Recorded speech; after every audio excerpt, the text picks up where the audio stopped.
jacked up review show. It's a jacked up review show. Jacked up review show. It's a jacked up review show.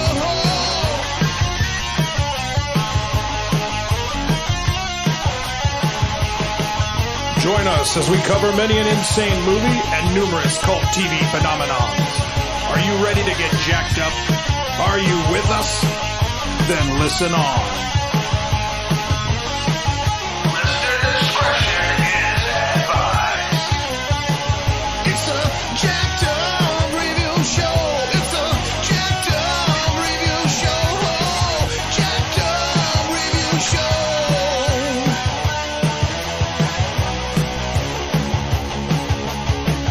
It's a jacked up review show.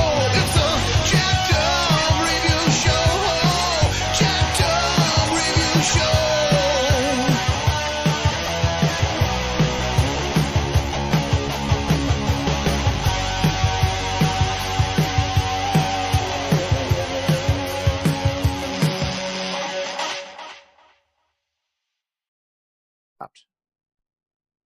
I'm just starting it up now. I'm just. Oh, I know how it's to. easier to edit it. I know what you mean. So, introducing from the Never Gets Old podcast and numerous other Stargate, SG1, and MacGyver casts, Mac W. Jackson. Ooh, that was nice. I'm describing it. Now, I am in the wrong. I have totally mixed up your cast with the Gate cast, which would also cover a lot of. Sure, a lot of Stargate. That well, but it also even went a league further and covered Legend, which was an earlier Richard Dean Anderson show as well. The one that was the one between MacGyver and SG1. Yeah. And it was a passion project, but unfortunately, it was doomed to fail from the beginning, no matter how good it was. Right. UPN just had very yeah. crappy advertising. Michael Piller and the Star Trek guys were too busy with their main shows that they couldn't give it the amount of same effort. So, and not only that, like I didn't get UPN. Like everybody, I remember articles that I would collect. TV would guide. say, yeah, well, they'd say, hey, for all 4, cities that get to see UPN, please watch Legend because it's really good. Right. Like nothing was going to survive on that network, unfortunately. Well, and they were part of the other affiliates, and if you didn't get a Paramount affiliate in your city, so then what do you do? Exactly. Same thing with Fox and NBC. There's so many in-between antenna channels that are now just often part of an average person's cable network, but they don't realize some people are, much like radio, they're still only going on what's, free TV, essentially. Exactly. Well, and it's funny, too, because I'm always of two minds, because, yes, I would have liked more Legend. But, if Legend didn't end, he wouldn't have been snagged for Stargate SG-1. I'm with you, because, he did that other TV pilot by Tom Fontana of St. Elsewhere and Oz fame. It was supposed to be Firehouse, I think. It went through a couple different names. It was a really emotional, really good movie, and he dies at the end of the pilot. And so I guess... Have you watched it? You've seen it? I have. It's on YouTube, but it was one of those... Right. Despite the great cast, I can see why it didn't get picked up. They're like, without a doubt. Oh, it was... You know what it was for me? I'll tell you. I remember being in college when they were filming it. And I remember going through a whole bunch of different names. It was going to become, Fire 90265 and then I guess they finally said, all right, it's going to be called Firehouse. And then they went, great. And then it didn't get picked up. Well, I guess they wanted to put something out in Japan. And so they slapped together, like he didn't film, as you saw, he didn't film a death scene because he wasn't supposed to die. He was supposed to be the lead. Right. And I guess whoever was in charge of it, they go, well, we got to wrap this up. What about the guy who went off to be the hero? Oh, no, let's just kill him. But what the? Wow. So, To make it even more interesting, it's kind of like a more realistic, plausible version as opposed to the Hollywoodized type movie like, Backdraft. It's kind of a similar thing. And it also is one of those, it's really blurring the line between, a PG-13, NBC type crime show and a Showtime type show, because there's a few F-bombs and brief nudity, but at the same time, it could have easily been some kind of Law and Order NYPD Blue type show. So it's like, yeah, I it's think worth it was a watch. I think that was their inspiration with the whole, well, NYPD Blue gets a lot of ratings, so let's show a butt scene right here. And, you know, I, like you said, I watched it on YouTube because, well, it's Richard Dean Anderson. I'm going to watch it. And I went, oh, good. I get to see that. Whoa, that was unexpected. Okay. Yeah. What did the rest of the season had been? Who killed him? You know, would they pulled a JR in Dallas? But Right. like you say, it's worth watching. And it's actually definitely one of his better performances because he's just playing a guy trying to maintain order in a very sexist and bigoted fire station. And at the same time, like you say, is like it, you know, he'd already was doing Stargate. You know, it was inevitable. They were going to have to. Well, that was, I'll tell you, Stargate came out, SG-1 was in 97, and this pilot was filmed in 93, 94. Oh, okay. So there you go. Yeah, he had planned on being part of that. Like, and you're right, the rest of the cast is, most of it is pretty amazing when you see who is part of it. Dean Winters, Eddie Falco, who also was on the bigger stuff. And it's just like, they pretty much went to the Homicide family after that. And But, yeah, you know, and you could tell they were setting up stuff with his ex-wife because, again, he wasn't supposed to die. It was supposed to be, you know, him trying to get back in her good graces. But through the whole thing, I'm thinking, okay, let's fast forward through the Beast story. Let's get back to him. You know, like, I don't care about the punk mouth rookie going into like a strip club or whatever his deal was. Right. You know? It's setting too much up. So I guess it was too ambitious. Yeah, it's the best way to put it. And yeah, I mean, I think that's why this show that we're about to tackle just blew everyone's mind because, you know, Richard Dean wasn't going to become even remotely attempt a movie career. He could have actually, you know, he could have, but I'm just saying he pretty much was like, okay, I'm stuck doing MacGyver, so I'm going to do some other TV type work. Yeah, his philosophy basically was, yeah, I could go to movies, but he sees it the way I do too. I always find TV to be much more fleshed out. Well, much more fleshed out, and you're getting more. Everybody thinks back in the 50s, 60s, 70s, 80s, well, you have to make the transfer to movies. No, you don't, because he liked a steady paycheck and liked the character arc, which you can't do in 2 hours. Exactly. And, you know, everybody at that time was just too competitive. Everybody had to be a Planet Hollywood star, or you had to be just, you know, some, again, you know, do the Denzel Washington and St. Elsewhere is like, you're a heartthrob, you're a good actor there. Now you got to go and conquer, you know, Oscar lane as opposed to the Emmys. But, you know, at that point, like you say, the awards have to come naturally. And, you know, this show is definitely one of the few where it's like, it just won awards for editing and effects. Oh, but everyone loved the story. So that's why it lasted 10 years. And the characters. I mean, if you want to get into it with SG-1, you know, I of course jumped on. I don't know when you started watching, but I didn't have Showtime. So for the first 5 seasons, it was Showtime. I was on the same boat as you. I had bootleg cable, so I only got Sci-Fi Channel. But it was interesting. Then I went back. I saw the movie. I know a lot of people really liked it. What was your take on it? Okay, well, I couldn't get into it. And well, here's why. My setup was they were showing it for whatever deal they had a year after a season premiered. Like if you were watching season 2 on Showtime, you could watch season 1 on your local cable. It's a great, amazing deal. Well, it was a Sunday night, I think, and they're like, we're going to start showing SG-1. I don't have to. Oh, wow. Okay. Well, coincidentally, I don't know if this was on purpose or not, they had decided on a different channel to show the Stargate movie. So I thought, great. I sat down, I watched the Stargate movie, and I'll sum it up like this. I remember my friend going to see it and saying, it's like Indiana Jones and Star Wars put together. Well, no, it really isn't. Right. They had all these comparisons. Alien, 2001. I'm like, yeah, really only references in the Foley retrospect or art design, but that's it. And the real, okay, for me, it feels like it's a great pilot for a TV show.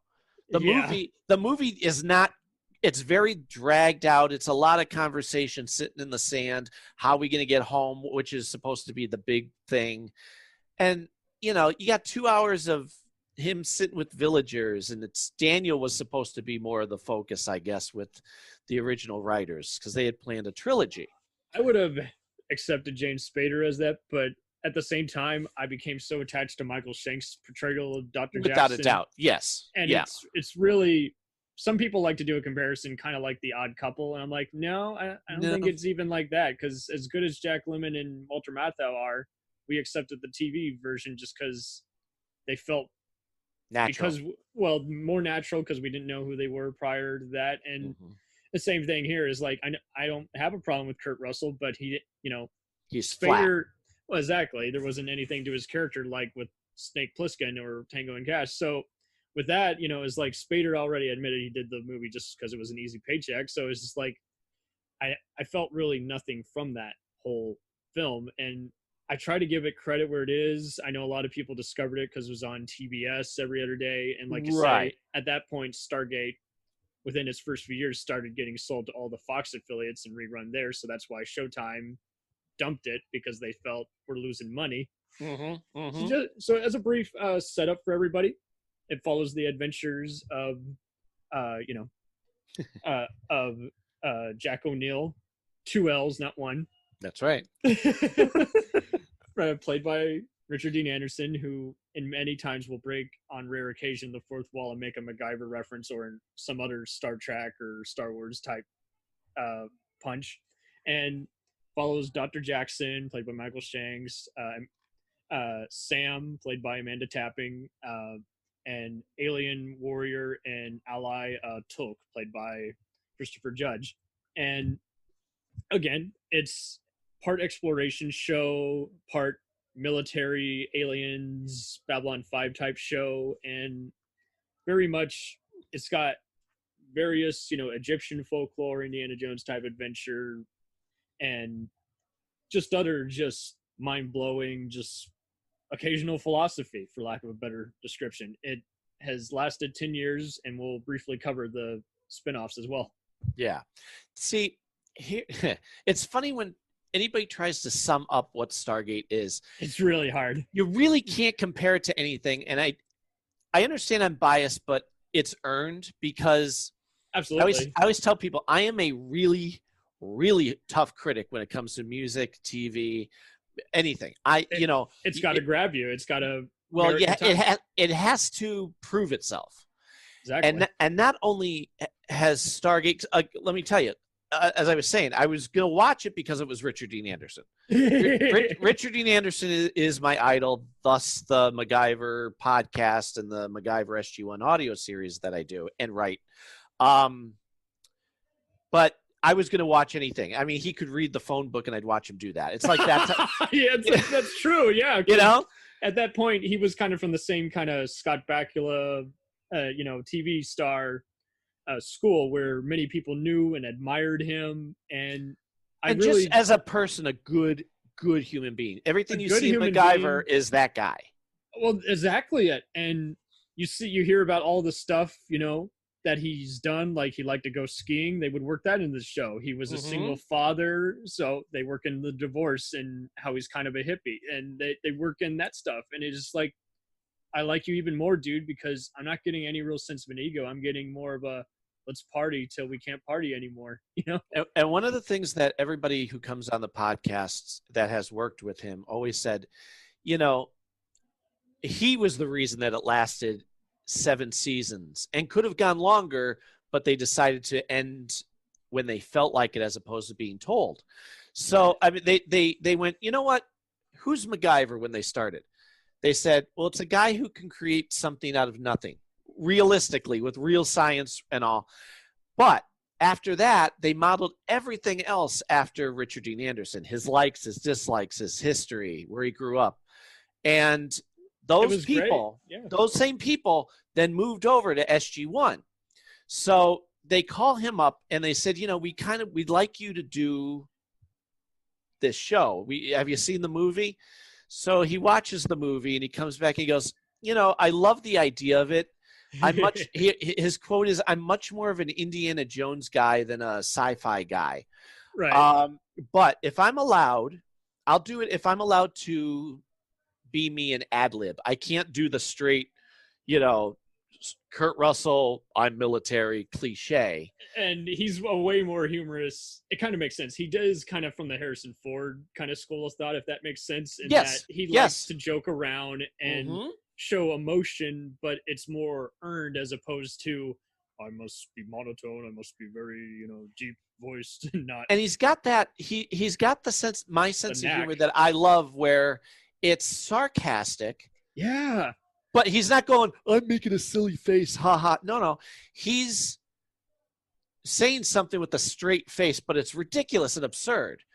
Even if he's the only one laughing, that makes it worth it. I so connect with that. Well, exactly. And I see what you mean, whereas like this does change the Vancouver, Canadian TV and film industry. But like you say, they still have to use this as their model when they do something like a Dark Matter or another X-Files type show, because like you say, you see all these actors, all these visual effects people, they pretty much have worked on all those shows, but they bring a different sense to that. And here, they wanted to do a spectacle every week. They wanted to have a battle. They wanted to have some new magical orb that they must retrieve. A self-contained story that feels like a 2-hour movie. And the creators, they had already come off the Outer Limits TV show, just phenomenal cast and crew. And like Richard Dean Anderson, they intended a family show, and Showtime, of course, was like, well, we can only, guarantee pay-per-view and other people purchasing it if there's tits. And it's like, after that, I'm glad that they told him to shove it and said, please stop giving us notes about how you want to see some poon and language and gore. And they re-edited, I don't know if you knew, but I did. Brad Wright did it, and it's great. It makes the character way more likable, because in there, he's just, a dick, and it's hard to see that you would do a 10-season order over this, Well, it's funny, too, because, like I said, I started to watch it because of Richard Dean Anderson, but I will say the rest of the cast is perfect. You love everybody because, and I don't just mean like, oh, I like that character. I like the actor and their ability to be these characters. Like you said, Michael Shanks. When one of the times I saw Michael Shanks, he was up on stage at a convention, and this girl, you'll love this. She stands up, she goes, I have a question. He goes, oh, okay. And he's very sweet and wonderful to people. She goes, how hard was it for you to do the transfer from when you were in the movie to then, were you happy that you then got the TV show? And the whole audience goes, oh, God. And he very sweetly says, oh, sweetie, that was not me. I was not in the movie. She's like, no, I just saw the movie. Yeah, that wasn't me, which is a great compliment to his acting ability. Well, and it really did torque me off for a while how, so many people started rumors about him being difficult. And it's like, all he wanted to do was, after the first 5 years, just attempt a movie career, and then it didn't work out, so he came back. Right. But a rumor kept going around throughout forums that he was difficult, he was a prick. And it's like, no, he's fine. He's just doing what every actor does, where they try to challenge themselves after a while. And then he realized, well, that didn't work. That's not panning out. Can I at least bring my actress wife, Lexa Doig, here to join the cast? And so I think what this show also does good is, much like some of the Law and Order shows, it does so good at, it doesn't have to ever explain why certain people aren't missing. They always have one line of dialogue or some other implication that people are busy working around on another away team mission. Which was, I'll tell you, we're going to be jumping back and forth, I know, but I always say the first 8 seasons are perfect. After that, the last 2, and it's not just because Richard Dean Anderson was not in front of the camera. It was because he wasn't behind the camera, because he was a producer. So he got to say, we can't do that, or wait, we have to address this. Those little nuggets where they lay pipe, as they say, where, you're going to pay this off down the road. He would make sure, don't forget, we mentioned this, we have to, and once he wasn't there, they didn't do those little lines of dialogue that you were talking about, or they didn't, So a lot of people like the last 2 seasons. I I love it all, but I can't blame you. When I first saw that and wasn't a religious viewer, would only see reruns. Yeah. I was definitely disconnected from those the most because they were going into homage parodyville. Exactly. And in hindsight, it was supposed to be Robert Cooper took over once Richard Dean Anderson left. He was the one head of the writer. producers too. Yeah. And he said, well, this is my show now, and I'm going to change it to Stargate Command.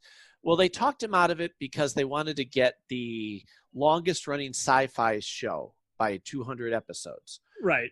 Syndication was different. Right. But 2 months after that, Smallville beat them anyway. So in hindsight, I wish there was a disconnect. I wish they had called those last 2 seasons Stargate Command, because that way SG-1 wouldn't be as tarnished as it is. I see what you mean. I mean, overall, I just loved Took and Sam just so much that, like you say, they could have retitled it. I guess the main deal, I think that it's held up, and Michael Shanks has said in interviews he's surprised that so many people still know about it since it hasn't been syndicated in quite a while. It's just the DVD and Blu-ray prices are always through the roof. You watch them on Amazon and other things, and they're uninterrupted. Like absolutely, the minute they went flawless to home video, yeah. And it's hard to believe that was filmed back when it was filmed, because there's very few blemishes or anything. It's just incredibly photographed. Yeah. And but I think they said if you read some of like the older DVD collectibles, that they even tell you how many people are on the spaceships, and Tilk has like the largest body count out of all of them. That's before Jackson and Sam start planning, dynamite on every ship, and Richard Dean. Jack opens up the one vault that encapsulates all the other Tok'ra and Gaul ships. But yeah, it's just like basically they made it to where it's like they re-edited it, and they took out some of the other little tidbits that they had to have for network stuff, and just merged all the 2-parters into one big giant 2-hour episodes. But yeah, there's never any fade to black or cuts where you could tell, that's where a commercial went. Right. None of those awkward things. And flawless. They weren't a music based show, so they never had to substitute any music artists. That's true. It's funny the way my view of it. Whenever I talk to anybody about Stargate, and I just did this on Twitter the other day, I was without trying, I convinced them. She wrote and said, my husband's been after me to watch this for the longest time. Oh my God. And because of your tweet to me, I'm now going to try it, because I've never seen someone push so hard for a show. And I said, it's not like I have money invested. It's just that good that I want everybody to experience that level of perfection like I have. Because I'm the same way. Is this I'm sure you agree. Now everything else is judged by that, because that is the height. Everything else that you're going to watch for the rest of your life, you're like, yeah, it was good. Wasn't SG-1 good? Right. And I mean, this is a one-of-a-kind show in that, aside from changing how shows are done, and I could even say it's more X-Files than the X-Files, because, I mean, it has a pretty wicked yet easy-to-follow, government conspiracy. It's even a part spy show at times. I will admit. They dabble into everything. Yeah. And, I mean, it helped that these guys were all comfortable with each other. A lot of the producers have worked with Amanda Tapping and Shanks on, Outer Limits. Christopher Judge first made his first TV appearance on MacGyver as like a henchman of the week. So everybody was it was Live and Learn, and the episode was called Live and Learn, and he was a mouthy football player. Oh, that's who it was. Okay. And MacGyver has to flip him to like prove physics. Okay. It's okay. I forgot what he actually was doing, but I just remember they were wrestling, and so I was like, oh shit, so he's a henchman. But yeah, I'm due for a MacGyver rewatch. That oh yeah, that's another. I mean, obviously I know I'm partial, but I'm watching it with my family, so they would tell me if it didn't hold up, and that's another perfect show because of Richard Dean Anderson and everybody involved, where it wasn't about their personal egos, it was about what is the end product. So the writers who've been on with me have said we tried to do basically an hour-long movie, self-contained. That way anybody can jump in at any time and feel rewarded by the end of it. You're not It really going, gives every kind of audience what you want. Those who Yeah. want something emotional, you'll get it from Sam and companies. Those who want something very funny, Tilk is full of one-liners. Mhm. And that's even before having Indeed, you know. and he even starts off. Here's what I tell everybody when they're about to dive into Stargate. Okay, Right? I say the first season is basically laying the foundation, where a lot of the episodes Star are Trek the light. Star Trek. We're going through the gate, we're dealing with these people, and by the end of the episode, we're going back home. Okay, and I remember being me, loving Richard Dean Anderson, watching it, saying, "Well, they better do something different. Otherwise, I'm only going to be watching this because of Richard Dean Anderson." Well, Right. by the end of that first season, they turn everything on its head, and they have the alternate two-parters. realities. Yeah. Well, it's the alternate reality, and oh, by the way, the trouble that you caused in the movie. Well, now they're sending 2 motherships directly to Earth, and the Stargate is getting shut down because of politics. You're like, oh man, and then from there, Yeah, after they're that. doing what every good sci-fi or even crime show does is like there's a bureaucrat who's going to close down your system. You better give them, the clock is ticking, so make the mission count. And what happened after that first season, by the end, everything after that built off of that. There's, they never slid backwards. They laid foundations. They might say, oh, we're working on, X. Well, X doesn't pay off. Not that you cared, but when you see it in like the 3rd season, you go, oh, that's what they talked about, last season, which was a throwaway line, or so you think. Right. And it's just so perfectly crafted from a writing perspective. They definitely outlined it. They did not make this up as they went along. They weren't relying on the actors to sell it. They were also, there's action for the guys who could give less of a crap. There's a lot of other just cool art direction that the girls might like, and there's, people who just like, again, just all kinds of elements are just going to dig this show because, like you say, it is almost like the whole Egyptian temples is like, it's going to take a bunch of archaeologists to layer out each detail and make it that refined and cool. And at no point do they go, look it, we know how to phone in a Stargate episode. No. The writers, producers, they were excited. They're like, oh, what if there's a way that we can make them have superpowers? Oh, and there's one called Upgrades where the Tok'ra. That was a great episode. Right? And within that, which would have been enough, but within that you have the Jack-Sam dynamic where they know they love each other, but because of the military, they can't officially say anything. Yeah. But and because of that episode, for the next couple, there's one called Divide and Conquer, which came about after that one, where they have to kind of say in front of people, I care about her much more than I'm supposed to. There's that. There's other gripping stuff that throws you for 180, but it's earned. And there's even other people from each other's past, and they don't necessarily know how to always say, again, I respect you, I forgive you. Sometimes then it just becomes, wait, no, don't, sacrifice yourself for me. And there's a lot of cool one episode guest stars who are awesome. And it makes sense why they get promoted because, they're only at the base. I like how on occasion they have to stop Tilk from leaving the base when he gets taken over by an alien entity. I like how Daniel has to, again, regenerate. And we'll return after these messages. Hey, feeling down? Feeling low? Not enough podcasts about movies in your life? Why not try They must be destroyed on sight. the new Podcast Cure-All? Sure to get you right with the world and on a path to better living. We have exploitation, we have Italian horror, we have zombies, we have slashers, we have crime films, we have spaghetti westerns, we even have sci-fi and sex comedies. So take a dose of They must be destroyed on sight. as needed, and let the hosts, Lee Russell, Daniel Harper, Paul Romali, and the odd guest host cure what ails you. Warning, may cause atrophy, African consumption, black fever, bone shave, chin cough, colic, cramp colic, dropsy of the brain, elephantitis, grocer's itch, jaundice, mania, miasma, mortification, palsy, Pott's disease, rheumatism, scurvy, St. Anthony's fire, summer complaint, and worm fit in some people. Consult a physician before listening.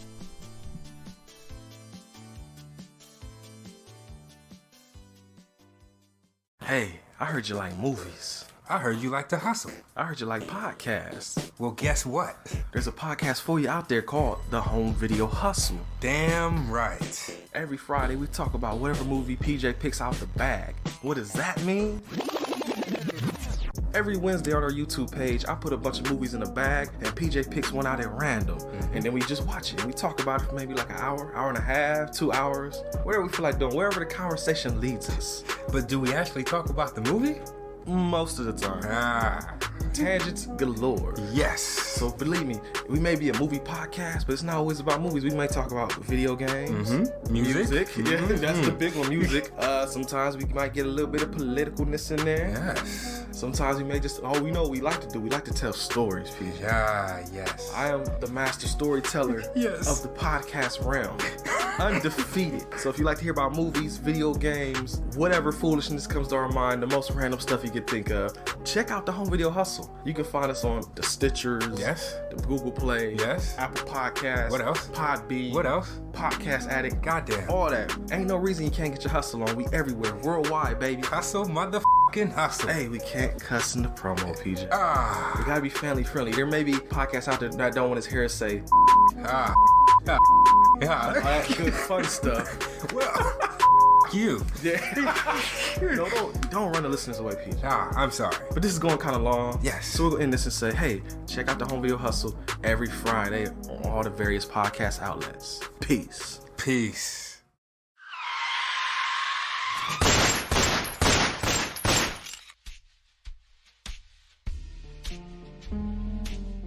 As far back as I can remember, I always wanted to be a gangster. And while Witch didn't make it to the top of the world, he did make the Gangs of Hollywood podcast. So join the gang and enjoy a movie review podcast about movie gangs, gangsters, mobsters, and the mayhem they cause. You can find GOH Podcast on Facebook, Twitter, and Instagram at GOH Pod at www.gohpod.com, as well as your favorite podcast listening app. And remember, say hello to your little friend for me.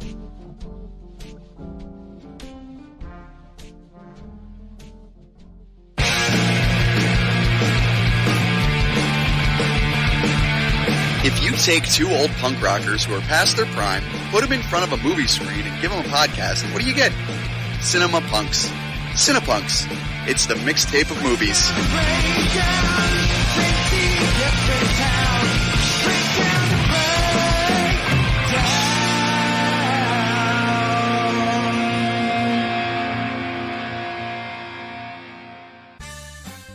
Did you ever see a film at such a young age it left you traumatized with cinematic wounds? Necrophilia. It's a dead issue, man. Don't push it. Cinema Psyops is a weekly podcast documenting an ongoing experiment on the mind of an unwilling test subject. No one should have to watch this movie. Oh, no one should have to watch this? No one should have to watch this movie. Surprisingly, it's not a topic that a lot of people really want to tackle. I'm shocked, Prudes. I know, really. Right? It's the next sexual frontier that no one wants to explore.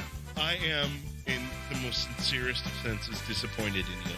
It takes a powerful goddess like Connie, jam her arm down the monster's throat and kill it. Oh, I'm still tripping out over that. Even as a kid, I was like, I gotta find a girl like that. Every week, I get a new look of disappointment that I never thought I could get out of her. Unimaginable. At 12 years old, you should not be watching this movie. Obviously. At 13, you should not be. 14, you shouldn't be. I'm not entirely sure even 17-year-olds should be watching this. Just because you're offended by something doesn't mean that you have the right to demand that it doesn't exist. Watching this film again, I had all of this like little nerd glee with everything that kept little history doll popping up absolutely. at you. So I totally loved this film. Hey, I know why you couldn't see that. It's because your brain's warped from watching this shit at 12 years old. Yeah, this is a rough movie. I told you ahead of time when we were getting ready to do it that it was. How did you watch one. this shit at 12? Because physical wounds heal, cinematic ones don't. Listen to Cinema Psyops.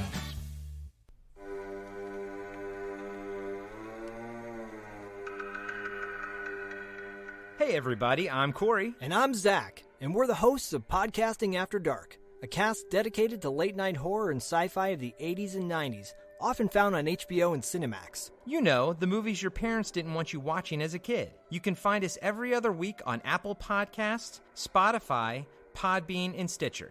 This is what you want. This is what you get.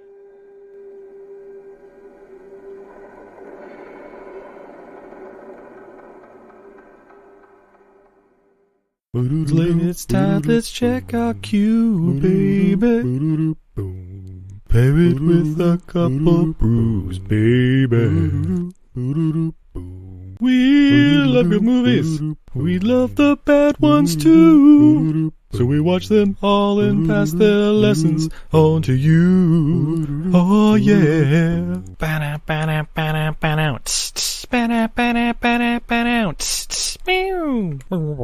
Everything I learned from movies helps to make life a little bit groovy.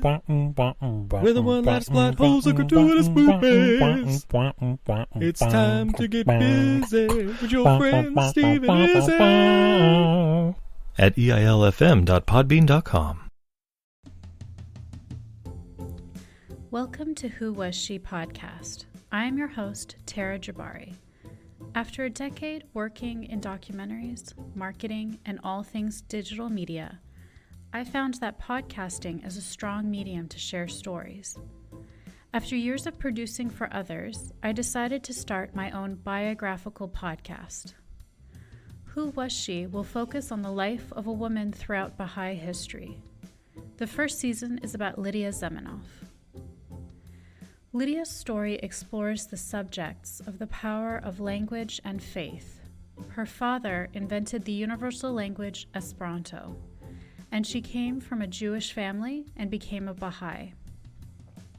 She grew up during World War I and was killed during World War II in a concentration camp, despite heroic efforts to save her life. How can one person's life intersect with so many others, connect across borders, and inspire a biography which inspired this podcast? Over the next few weeks, I will share her story with you and the lives that were most affected by her and those who affected her life as well. They include her father, Ludwig Zamenhof, her spiritual mother, American journalist Martha Root, and the Baha'i German soldier Fritz Mako, who worked for the resistance undercover while having to serve the Nazi Party.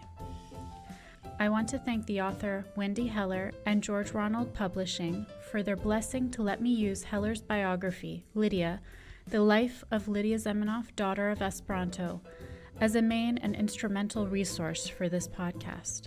So please subscribe and learn about this amazing woman who traveled through 3 continents in an effort to bring unity through the power of language. You can also find more information on our Instagram, Facebook, and Pinterest at Who Was She Podcast. Music was composed and performed by Sam Red. I am your host, Tara Jabari. Join us next time as we begin our journey about Lydia Zamenhof.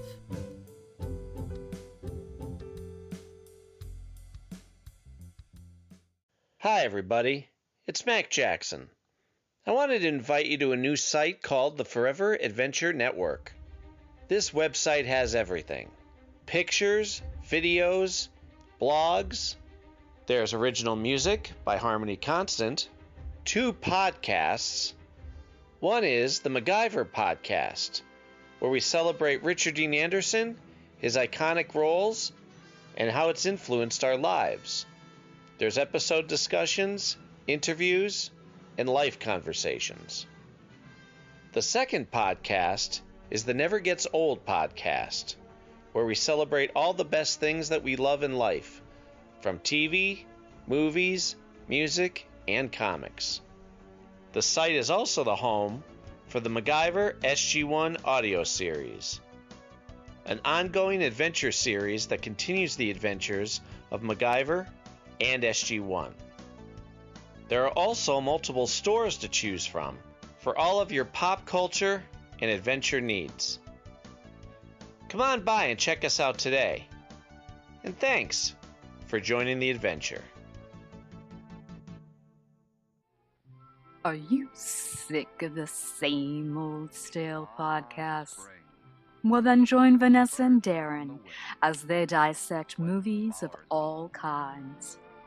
The two lifelong cinema lovers bring their favorites, curiosities, and first-time watches to the operating table and inject them with a healthy dose of snark.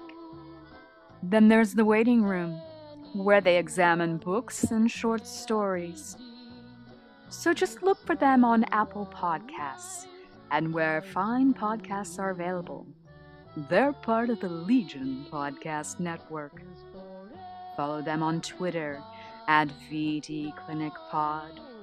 Join them on Facebook at facebook.com/groups/VDClinicPod. Or email them at vdclinicpod@gmail.com. They're ready to cure what ails you. And still, they just might be a little contagious. We now continue with our program. Season 4, I don't feel has dated as well for me because there's some filler episodes, but like you say, they're still the same around, that's when they... Now you got me curious. I just thought that there were a few just kind of, they were accepting. I don't think they were spoiled, and I don't think they phoned in an episode, but I just thought there were some that weren't as dated as well.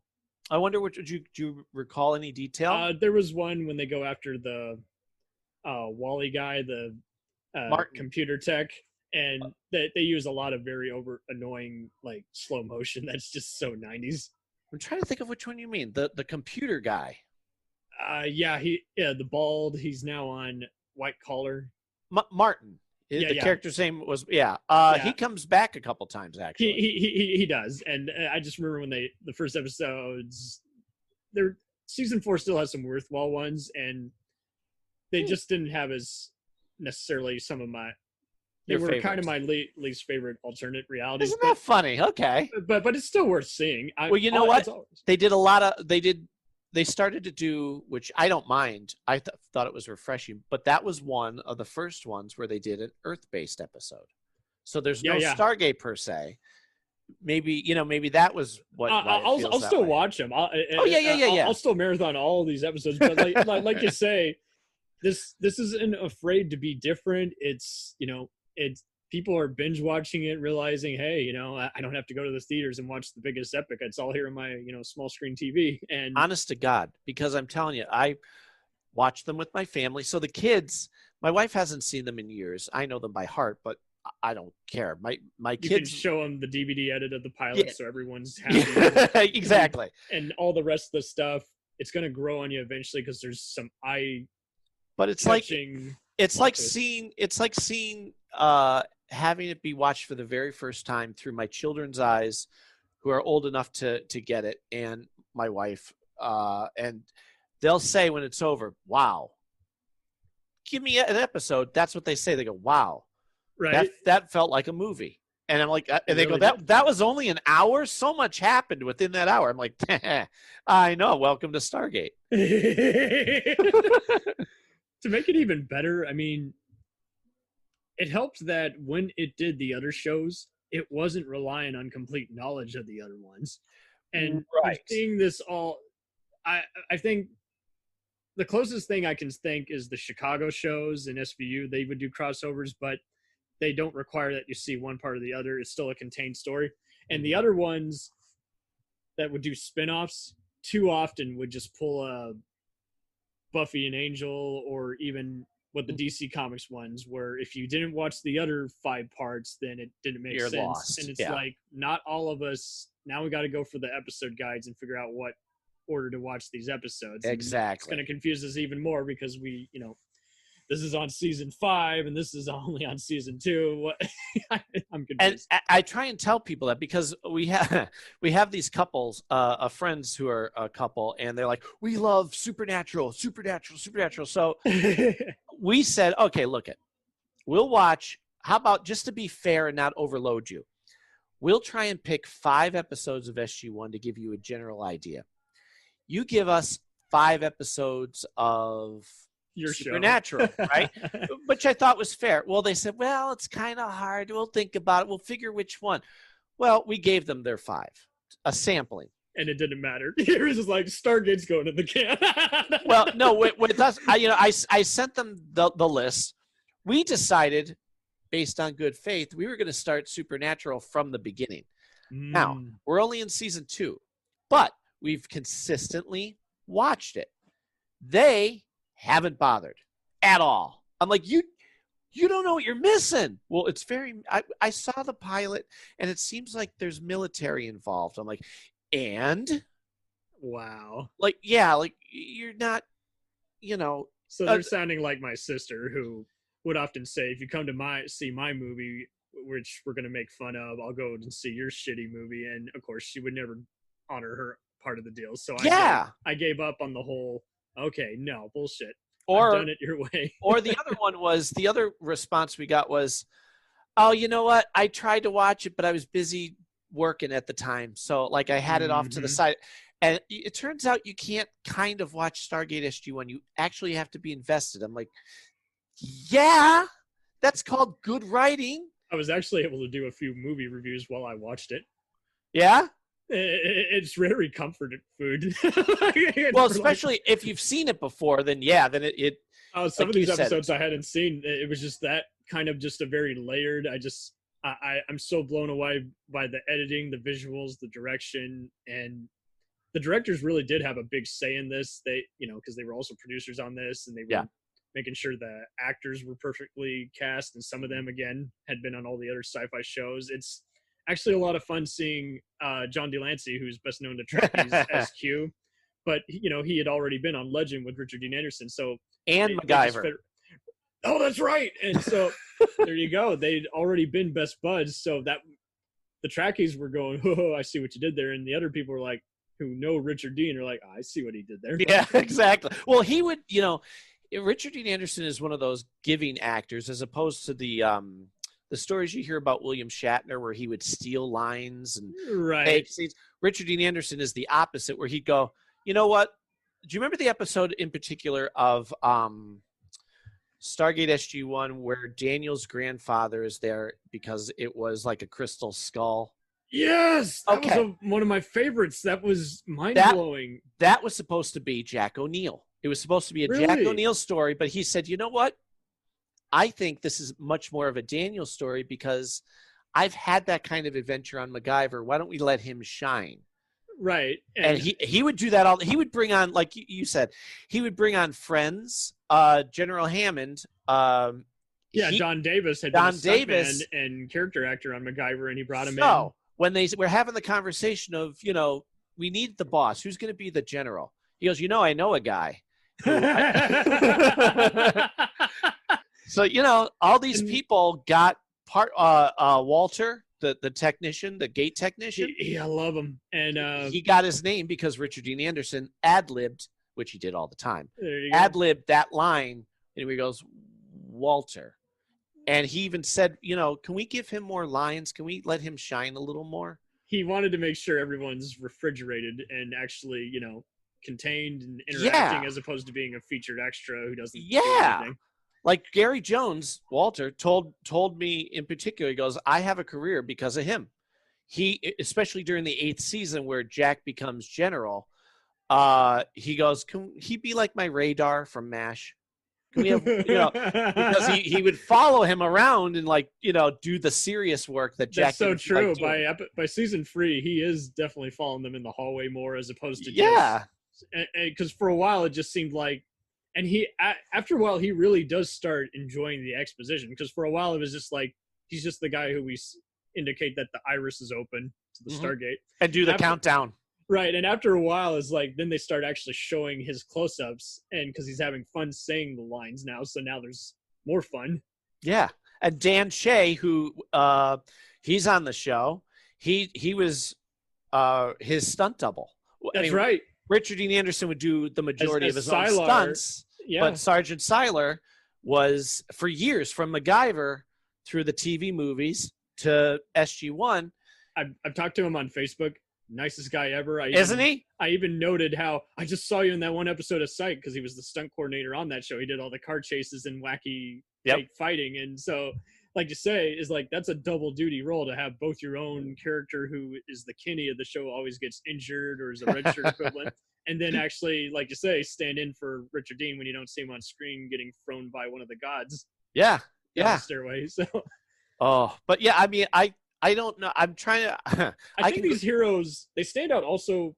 Indiana Jones and even Aliens are a good parallel because when they get their asses handed to them, they do get their asses handed to them. So you actually get emotionally invested in the fight scenes. And then, you know, Tilk will often manage because he's got regenerated powers. Jackson will suffer because he's the scientist and he's the fighter secondary. And so it is cool seeing how everyone is well staged in a encounter or conflict of the week, because then that ups the stakes, that ups the emotion. One of them gets captured, but it's not just special effects. You know that one of them, and it's I as we go on to the other shows, I like how they insert themselves into the conflict too, without feeling like they're just on a separate soundstage saying the lines. You know. Well, one of the things that really is a defining quality of why everybody loves it is they don't try to be. They're not from the future. They're not aliens from a different planet that we're watching. It's us. It's us going through this portal going, I don't know what's on the other side. And Jack, besides being the voice of logic and reason, is also us to go, oh, come on. Nobody talks like that. Like, he'll say it. Nobody talks like that. Why is this guy, you know? He'll be a brute, but you actually kind of like him because there's a reason he'll be a dick about it. And then Sam, you know, she starts off kind of being, I wouldn't say wimpy, but trying to resolve everything peacefully. And then by the end, she's like, okay, I can't reason with these guys. Well, Daniel in particular is Mr. Peace and Love, and let's talk about it. Even though you want to blow my head off, maybe if I give you a pear, you'll like, and you know, and Jack will just, nope. You know, you can't, 99% of the time, Jack is right. And I only leave that 1% because he's also smart enough to defer to the rest in the group. He's not a bully. He goes, I think it should be this, guys, and we'll let them have a say. That's true. That's a good leader. Well, there's that too, because, you know, you would look at Cisco and Archer, you know, both Star Trek captains. Right. And they could be cold-hearted dicks at times. And, you know, the difference between Jack O'Neill is he often would come back at it and actually talk to people afterwards saying, I know why you did what you did. I wasn't doing it to contradict you or disagree with you. I just feared for your life.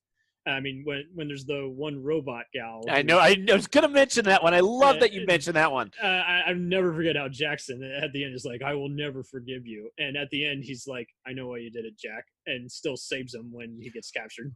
Well, because, I mean, the robot, you know, Daniel through the whole episode even know she was a robot. Right. and he's like, well, you know, I just think when he ends up getting thrown through a shelf, Jack is like, all right, shut her down. That's it. And she's like, well, wait a minute, Jack. I think she just didn't like what I was saying. He goes, well, I don't like most of what you say. I try to resist the urge to throw you through a wall. You know, he's the voice of logic and reason. It doesn't matter if it, quote unquote, might have a soul. Shut it down. And then it starts building freaking replicators. Right. Kill it. That's it. So when he comes through the door and guns her down, you're right. Daniel's like, you stupid son of a b. Right. And he's pouting about it. Like, nope. Jack's like, too bad. You were wrong. She had to die at the end. But remember, he also bellows, I came here to save your ass. Yeah. And so he's definitely one of my favorite Jacks because he's also not a patsy. He's also not a whatever command says. He's like, he will gladly disobey an order if he can find a way to get around it or buy everyone time. Like, yeah, we're shutting the gate down. Hurry. Yeah, get through. Well, I'll tell you this. Even though he was a general for the 8th season, a lot of people go, well, everybody likes Hammond. Okay, yeah, Hammond was a fine general, but Jack was a general for 1 year. He was a general afterwards, but he was the place. He was in command of the whole thing and ended the replicators and the Gould. He made the hard call that Hammond had to, like, you know, watch the yellow tape and kind of play politics. Jack goes, no, kill him, you know, or yes, no, or go against orders, like you said. So I really dig how he was by most that effective. Point, well, that, and you're actually able to follow all the other, Gaul rebels who may or may not be allies with SG-1, the other system keepers, as they call them, and the Tok'ra is an interesting parallel, especially for Sam's development as a character. Yep. Figure out, they've saved me, but was it for them? Was it for them to use me as a patsy, or was it to actually save me? And so some of them is legit, but at the end of the day, she buys into Jack's logic that, and I love how a lot of people like to hate Jonas, played by Parker Lewis himself, Corin Nemec. And I thought that was an interesting thing because he's another kind of smart alecky kind of punk kid who's taking it serious, but slowly trying and failing to bond with Jack while at the same time being backup for Tilk. And I just love how during that time, Sam plays even more tricks when, she gets taken over by some of those, Gauls. And it's just interesting how, it's like that she's just too good for them. She's too powerful because she's got a bigger mind than any of those little Nimrods. Well, a lot of people through the years continue to make the mistake of thinking of him as a replacement for Daniel. And he's not. Jonas is his own person because he's his own. Well, because here's what happened. Michael Shanks leaves. They bring in Corin Nemec's character, Jonas Quinn, to be his replacement on the team. Well, okay. That doesn't mean he's trying to ever be Daniel. And they still had, fortunately, other episodes where Daniel appears in flashbacks or in spirit. And then in the end, when he does come back, I love to see them team up. That was great. It was great because it was also just a peaceful gathering. They even hinted that, hey, I'll probably visit you on your planet, because then they visit his homeworld and it's like, man, they should have totally snuck in a Jonas cameo had he not gone on to other stuff. Exactly. Well, I had him on. He's going to come back on another time. Oh, really? On the MacGyver podcast. Actually, I'll tell you, check out the YouTube video of the episode because it's him holding his phone while we're chatting. He's like, look, I'm eating a Snickers and here I'm making a steak and we're just shooting the bull like buddies because we've been friends through social media for a while, but now to actually, be quote unquote face to face. Well, he is all for coming back and wanted to stay anyway. But they wrote him off the show, which I feel was a mistake. They could have just said he's still on Earth. We just don't necessarily get to see him all the time. Yeah, I don't know what that was. If they didn't want to write for that many people or what was it? But yeah. Well, again, you could have had Daniel go off somewhere. Like if Michael Shanks wanted to try something, okay, bring in Jonas. You know what I mean? Because Jonas said he was learning. Episode. Yes. Yep. Right. All right, perfect. What's the number of that episode? Does it say? 37. There you go. Let me know when you do see it because actually you're gonna love all these because the MacGyver podcast, we don't just talk about obviously MacGyver stuff. It's Stargate, so I'll get all the writers, producers, and they just tell great, insightful stories. But anyway, because they are that insightful, they're that vapid storytellers. I mean, even the people who you don't suspect to not necessarily even just dislike, but you don't even see how they're going to come to the picture. You think, okay, they're going to be defeated after this, and then they come in and they're a different light, just showing you how they've evolved as people, even though they're not still a force of opposition, like Ronnie Cox's senator. I love how in the alternate universe episode they hint, oh shit, what happens if he becomes president? And then I love how Jack, he doesn't give a fuck where you're from. He's just like, if you abuse any trust or try and shut down my program or kill millions, I'm coming after you. Yeah. Yeah. Or like he tells Mayborn, I'll shoot you. Yeah. Here he is. Mayborn is another fun one because constantly he's getting taken over or going to another planet. And I love how a bunch of other people who, believe it or not, had interviewed like Richard Dean at one point ended up becoming guest stars in that episode. Wayne Brady's the alien villain of the week, and that was just so. You know why he got that part? Because he choked a bitch. I don't know. No, nope. Because he does, and I was like, damn, nice. He had a talk show, Wayne Brady, and he had because Richard Dean was the guest on. Well, he said, I'm such a fan. So Richard Dean Anderson said, okay. and got him on. Like, he's the guy. He's the guy who does for others. Oh, you like the show? Why don't you come on and I'll figure out a part for you. Boom. Like, you'll see a lot of the people from MacGyver will show up a lot of times on Stargate. Absolutely. Because he likes them and he remembers them, and that's a good person. Only thing that was missing was Bruce McGill, but yeah, fair enough. Yeah, everybody else pretty much got on there. Yeah, get Jack Dalton going through the gate. Ah, crap. Actually, you know what? I'll give you a little a little tease for my audio series. Woo! The MacGyver SG1 audio series picks up. Well, okay, it does two things. It gives new stories for MacGyver and Stargate SG1, but it starts after. It jumps around a bit because some of them are in between the episodes that you already know. Mm-hmm. Other stories are right now. So Jack, here's the premise. Jack basically finds out when he had the Ancients' knowledge downloaded into his brain and he first meets Thor and the Asgard. Do you remember the episode? Oh, you got it. This when we're done, about season 8, I think. No. That's you're talking back part in 2. Okay, we're talking back in season 2. Oh, okay. He goes. The episode starts. They go through the gate. They're in one room. They're like, all right, there's nothing here. This is just an empty room. This thing forms out of a room, and it's the head grabber. Well, Jack looks in it. It grabs him. It downloads.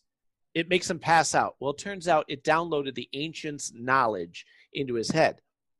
If you haven't seen this, you better go back when we're done. No, I've seen it all. I swear to God. I remember the one where it was the Body Snatchers episode, and then there was Cyborg O'Neill. I love that episode where he finds out there's a cyborg duplicate of him, and he's like, "I'm O'Neill. No, I'm O'Neill." Yeah, that's first season. Tin Men, it was called. But this. There's another one they do later on. I recall. Yeah. Same guys. It's the same. It's like a sequel to that. But okay, that's season 4. Anyway, see, now you got me going through my catalog in my head. But no. So this thing, the way this episode ends is they meet the Asgard, who they've been wondering about for a long time. It's the little gray Roswell aliens looking guys.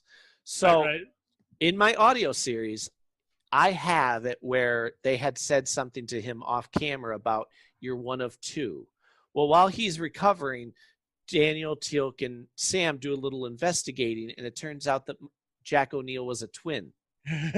His twin brother is Angus MacGyver. I love it. So now, from that point on, I can do the meeting for the first time. I can, have them deal with each other's enemies. So their worlds basically collide. So they're all part of the same universe. I'm an asshole. I have not listened to this yet. It's okay. That's what I'm here for. Who did you hire to do the voiceovers of the? A lovely actor, very, very talented, named Mac Jackson. You may have heard of him. I'm talking to his clone right now. Exactly.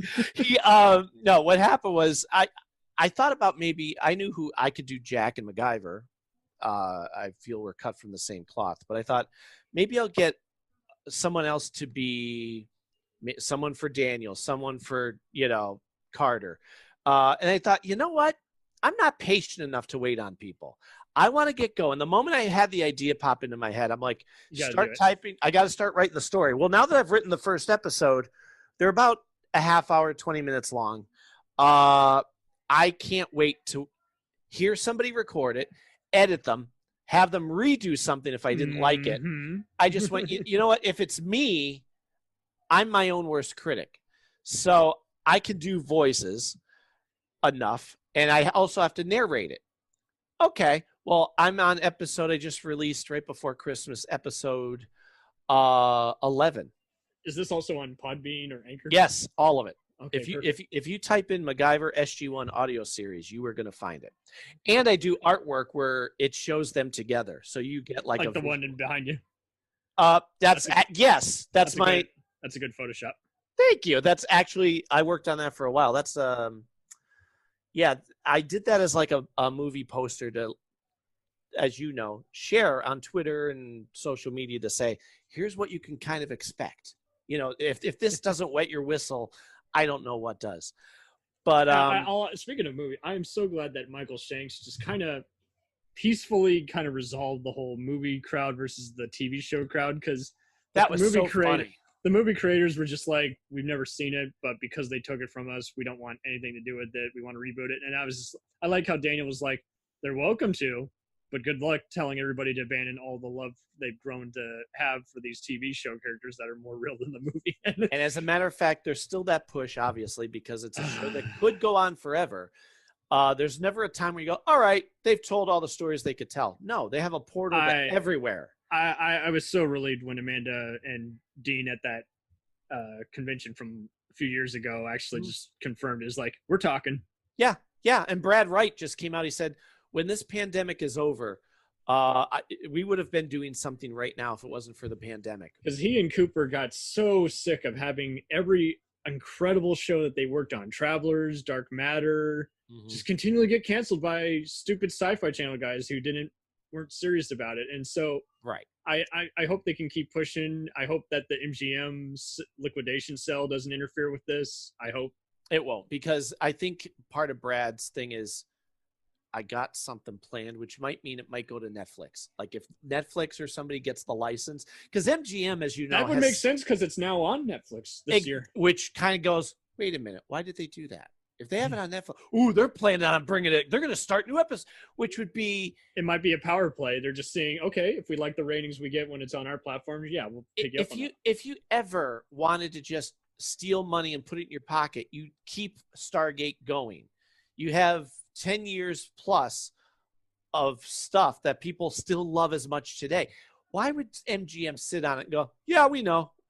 We were part of they even launched their own MGM streaming platform for this. Right. And we did a Twitter tweet storm a couple times to say, save the gate and blah, blah, blah, blah, blah.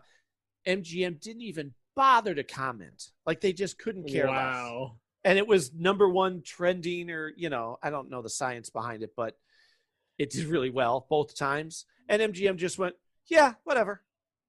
So I hope they lose it. I hope it goes to anybody else in the world. Somebody, I don't care if Disney has to interfere with this. I don't care if Lionsgate buys it back since they own the movie rights somewhat. So it's like, yeah, anybody who's serious, please take it. Well, I'll tell you, to make the transition to one of the other Stargate shows, Joe Flanagan actually at one point tried to buy the franchise. Did he? He came this close to getting it. Very close.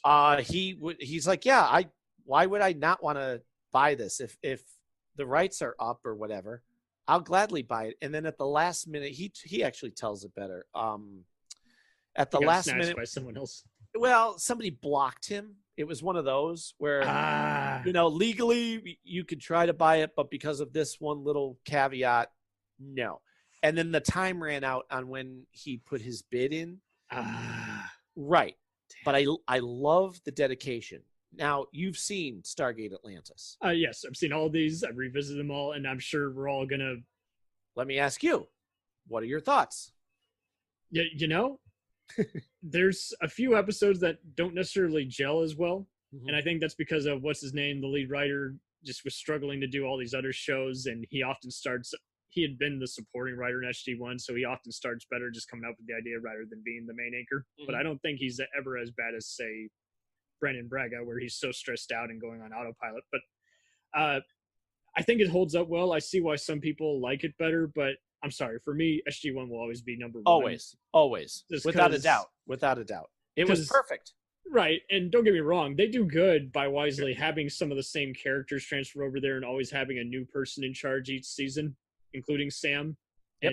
And the episodes where Tilk teams up with Jason Momoa's Ronan. Yeah, that was great. And I mean, I tell people who don't like him Momoa being wasted in some good or bad film or show is like, hey, he was Aquaman before he was Aquaman. He is dynamite here. That's right. He was the Worf of the show, but something more.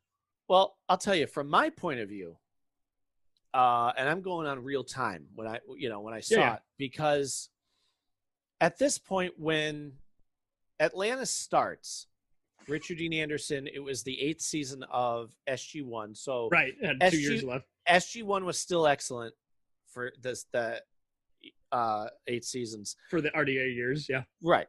Well, you could tell that he was not put in charge of the Atlantis side of it because one of the things Richard Dean Anderson always fought against was cliches. We're not going to do the sexy bimbo character who comes on and is sassy. Well, the moment he's gone, who do they bring on but Vala, right?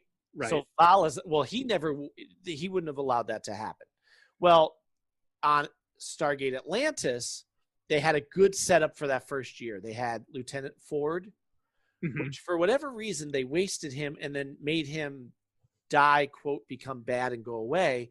And they bring in the cliche tough guy, Ronan. They have Ronan, they have Colonel Caldwell. And all these guys who, I'm going to shoot first and you should be scared of me. But what's his name? Who was the one? I really did not like Sergeant Bates. And who's the other guy? Dr. Kavanaugh was very annoying. Right. Everybody hated Cat. I'm gonna tell General O'Neill. Yeah, go ahead, do that. Oh my God. Remember Colonel, right. They were shitting on him and it's like, good God.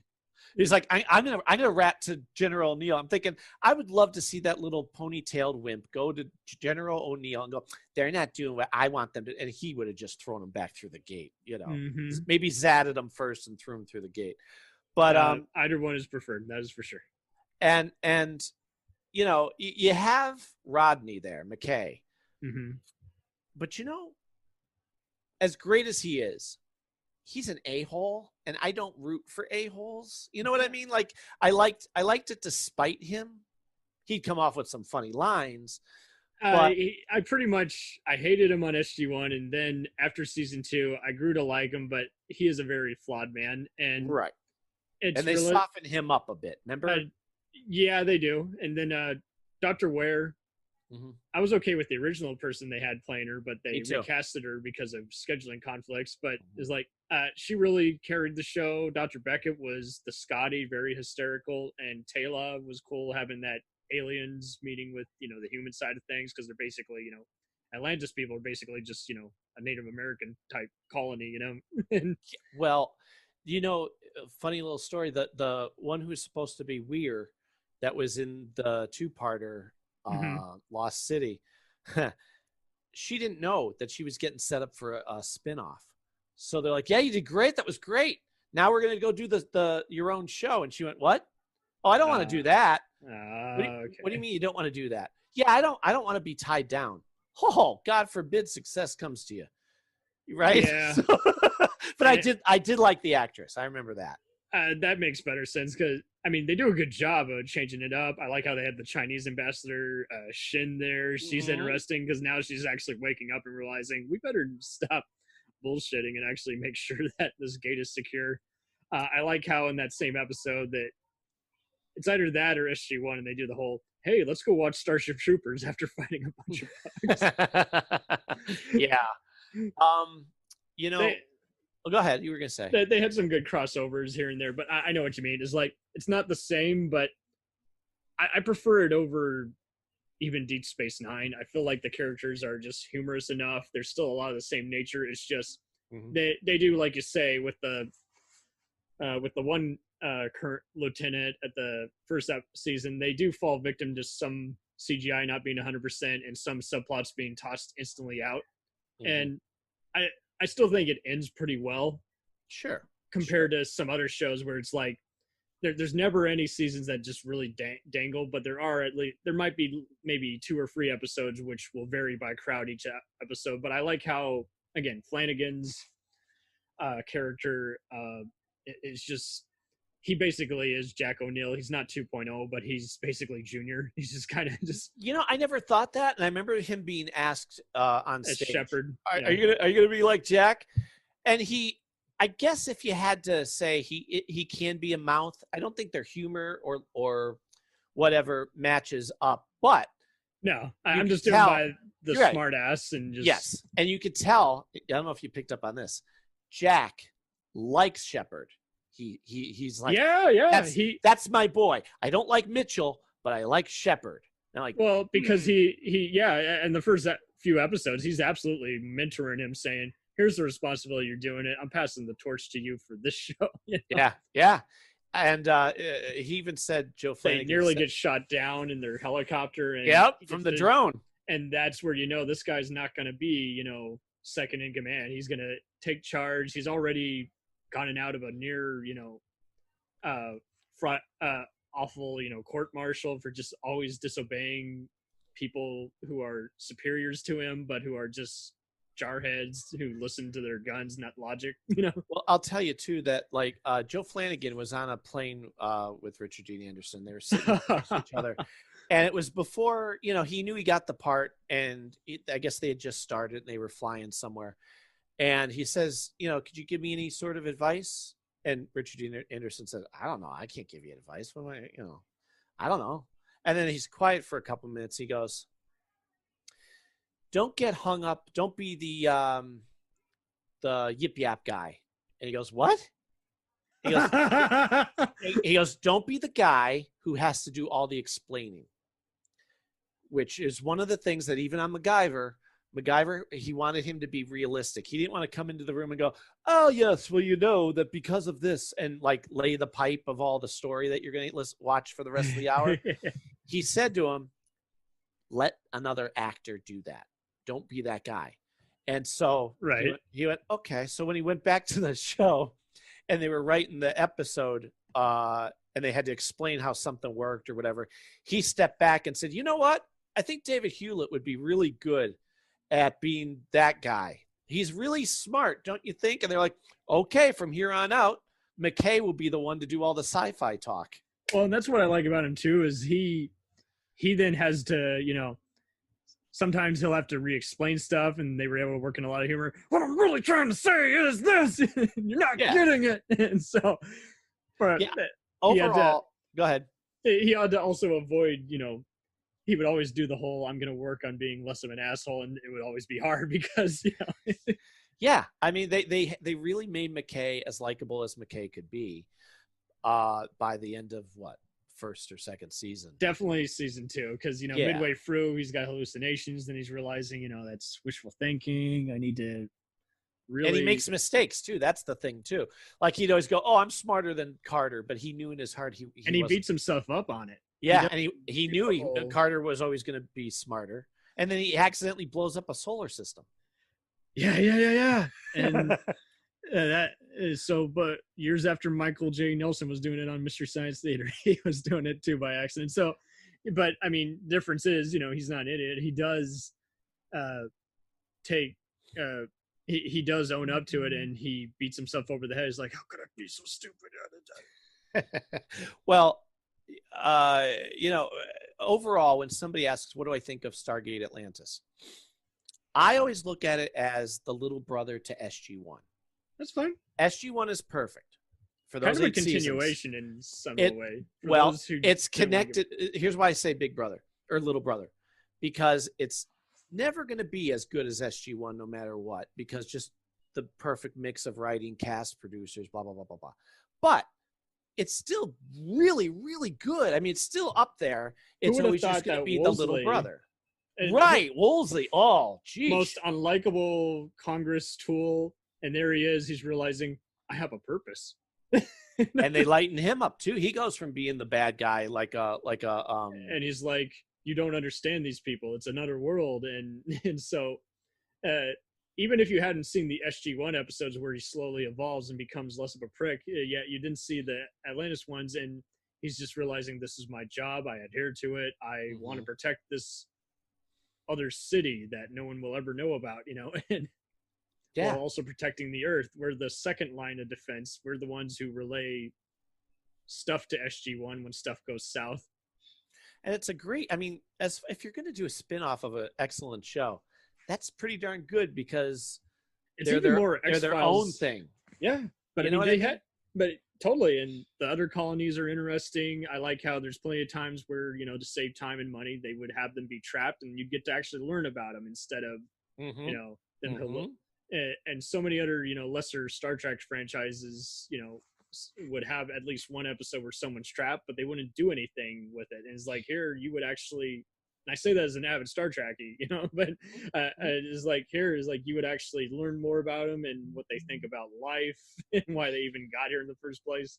Well, my wife, I always remember, I'll never forget it. When we first met, we were talking about what's your favorite show. And and she said Star Trek Next Generation. And she goes, that's been, I'd say number one. And I said, okay, you need to see Stargate SG-1.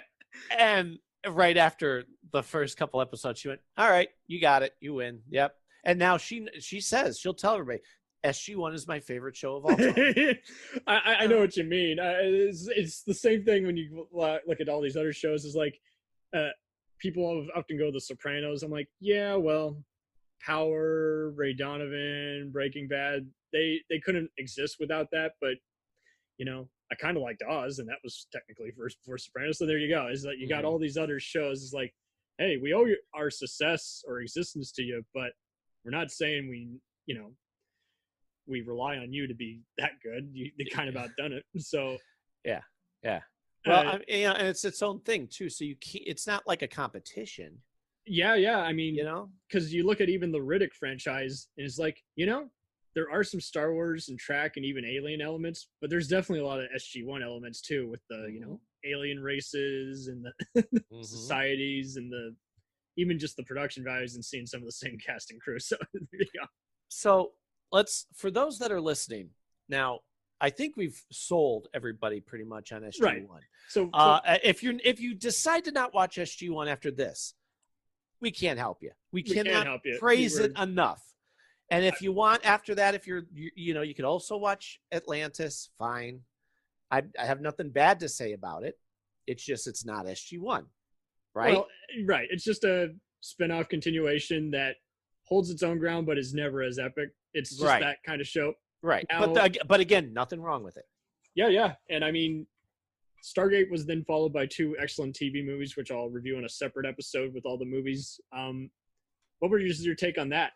Okay, here's my thought. Straight to DVD and then... Well, that's fine because that was the plan. And there was supposed to be a third... Well, there was supposed to be a third one, which... since you're asking, I'll tell you.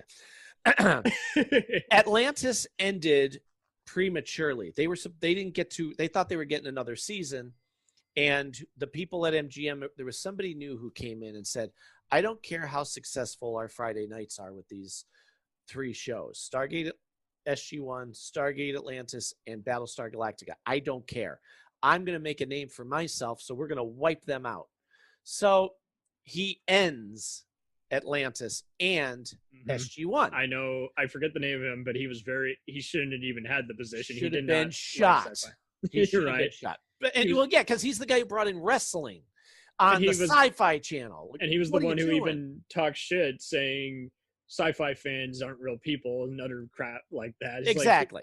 So what they had to do was they had to wrap up the SG-1 storyline with the TV movie or a DVD movie, which is great because I view that the Arc of Truth is the name of it. Yes. I view it as good a TV movie they could have done without Jack O'Neill, which again, as was the mistake of season 9 and season 10, they didn't utilize Richard Dean Anderson enough, who had said, even though I can't be full-time, when you need me or want me, especially in the 10th season forward, he had left to raise his daughter. There's stuff going on with her. He said, I have to do it. I have to leave. She just got through college, and so, he had to look out for her. So then the daughter says, Dad, it's okay. I've watched the 9th season. You can go back to that show now. So he goes back and goes, if you need me, I'm here. My daughter gave me permission to work again. And they didn't. They used him still sparingly and not in the best way, except for the episode called The Shroud, where he basically makes the call and saves the day against the Ori. And then he does the 2-parter on SG or Atlantis. That was a great one. My favorite out of it because obviously him, but and he's ad-libbing through the whole freaking thing. So I did not know that, but when you watch these funny lines of Richard Dean Anderson, that's him ad-libbing. Oh, perfect! But because he even said the writers would try and write for him, and they just went, "We can't. Let him do what he wants. Go ahead. You were going to say. I loved how he even got to do some serious underwater, swimming and come up to the surface while disarming some gadgets and other stuff. So it's just cool seeing him in adventure. And in one shot, too. He held his breath. Yeah, it's just mind-blowing. No one else could do that nowadays. But he's in a few funny episodes, but he was in 200, which was kind of a throwaway episode. I always call it the waving from the door, because he doesn't come into the room completely. They kind of have him go, "Hey, kids." And if you'll notice, Vala shuts her mouth and doesn't say a thing. And I thought, good, because Jack's not going to stand there and let her get all lippy. Mm-hmm. And then, he's kind of there, but they didn't really utilize him. What do you think about the puppet episode where they're coming up with bad Well, that's ideas? the same one. That's the same. That's the the one. 200. Okay. I like how they make him be invisible. And, yeah, and that was him in the green suit too. Oh, really? I thought it was just a voiceover. They said, you don't have to do that. We could just do a voiceover. He goes, no. I know my gestures. Let me carry the coffee cup and we'll just film it. And I go, okay. Yeah. So, so anyway, that Martin, your buddy Martin, was in that one too, as a matter of fact. Really? Yeah.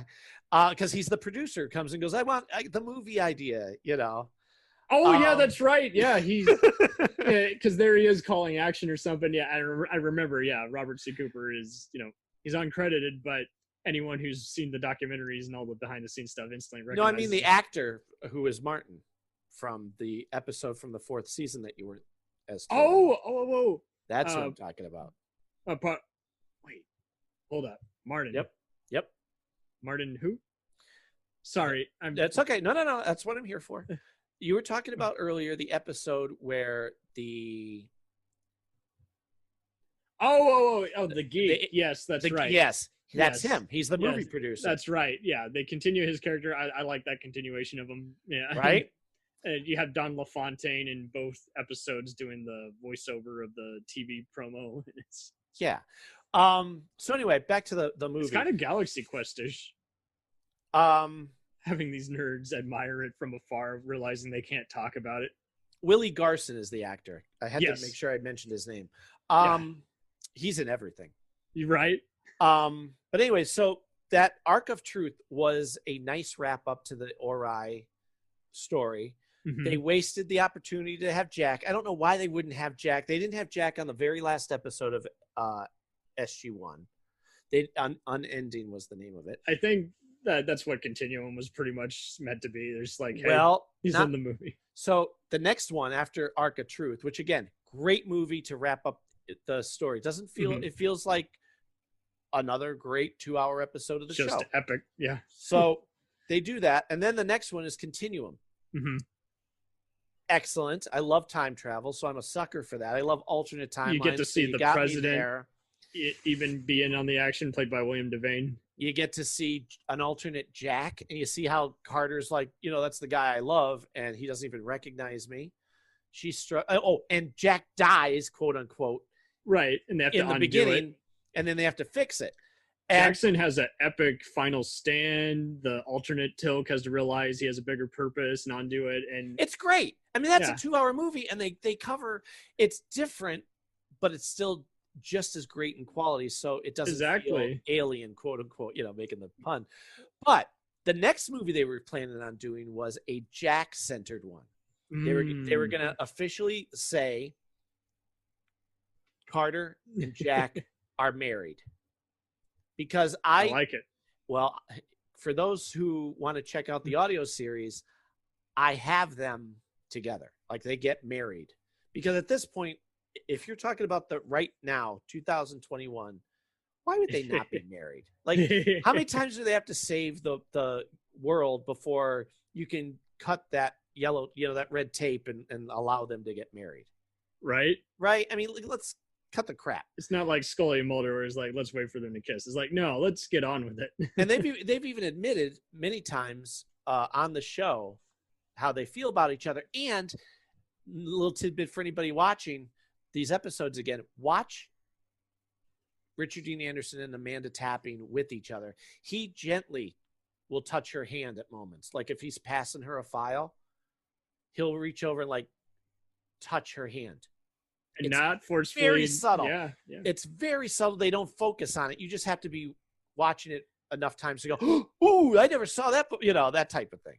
Well, and I think they're both, everyone on that show is very underrated in terms of, because it's a sci-fi show, much like horror and action, the Academy and people, just movie purists like to act like, oh, there's no way you can do a better job. It's like bullshit. I mean, they're still following the structure that every actor does. They're filling in the backstory for themselves. Their body language is perfect. I got to see Richard Dean Anderson for the second time last year, and I brought the kids are old enough that they got to go with us. And Nice. my wife had never met him, so dream come true. And Nice. they got to ask him, like my wife got to ask him, I noticed little things that you do where you are just, you reach out and you touch her. Was that planned? He goes, no, you're in the moment. You are that character. So Right. if you want to reach down and be comforting and grab somebody's hand, whether it's in the script or not, you just do it.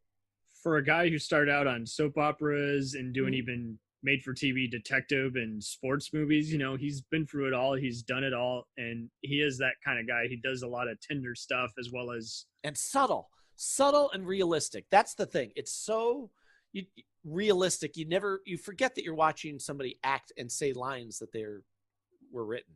Exactly. He knows how to have fun, kind of be a school jock, and then, like you say, like the better movies with Harrison Ford, you do see a lot of his use a similar kind of nature of just he's reading into people, and it plays well to the camera. So Exactly.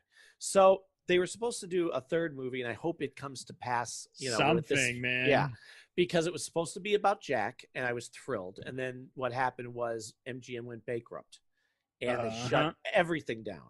And the other movie they were supposed to do was the Stargate Atlantis movie that shows them leave the San Francisco Bay and go back into space. Because remember, that's how the show ends. I'm sold. I'm so sold. Right. So with whatever they come up with next, I hope they touch upon all of these, because now let's move into the third series. Universe. Okay. 2 seasons and a book to wrap it all up. What, the comic, is that what you're talking about?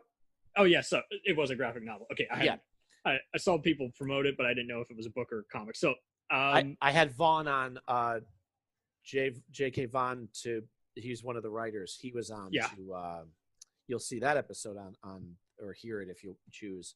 Okay. A lot of fun. He gives you a lot of insight.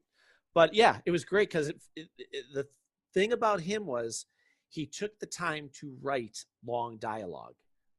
You felt like those were the characters that he was writing. Mm-hmm. Well, and go ahead. I'll let you review this whole thing, how you feel about it, how it's evolved. And I'll get to mine a bit after that. Yeah. Okay. Well, I'll tell you again from my point of view. Obviously, it's no SG-1, but how does it stand as its own gritty post-Dark Knight kind of thing? I think it's great. Okay. However, you have to go into it. First of all, it was doomed before it began because they had already decided that they were ending Atlantis. And before that new guy came onto MGM, they had already signed the deal to do this third spinoff for 2 seasons. So this was not going to get a third season no matter what.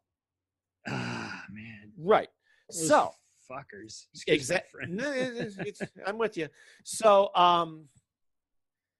they already had made that decision. Plus, the producers made the mistake of saying, well, if you guys like Battlestar Galactica, it has that dark feeling. It definitely has that same tone, even the same kind of camera shots. And right, with the floating camera, and it's the supposed captain to be flat out realist. murders someone, and then he has to defend himself, saying it was a mercy kill and it was for the better. It was keeping us behind. But that whole blurred camera where nothing's steady, the shaky cam, that's very and okay, maybe they were trying to copy that aesthetic. They were doing the steady cam, but often it leans too much into shaky at times because sometimes. Right, and it was supposed to be those globes were filming them, if you remember. Mm-hmm. And seeing Mike DePod, who had been a previous, Stargate stuntman and, a guest star, be a totally different role there was something else too, Mm-hmm. So they made the mistake of saying that, and everybody who loves Stargate goes, "We don't want Battlestar Galactica. We want, So they kind of turn people off, unfortunately. So then it starts, and I'm not blindly saying I like it because it's Stargate. I'll tell you if it's crap. Right. The way it starts is very slow. Mhm. I can handle that. I can be patient. But the first half of the first season is, let's do an episode where it's called air. Another one is called water.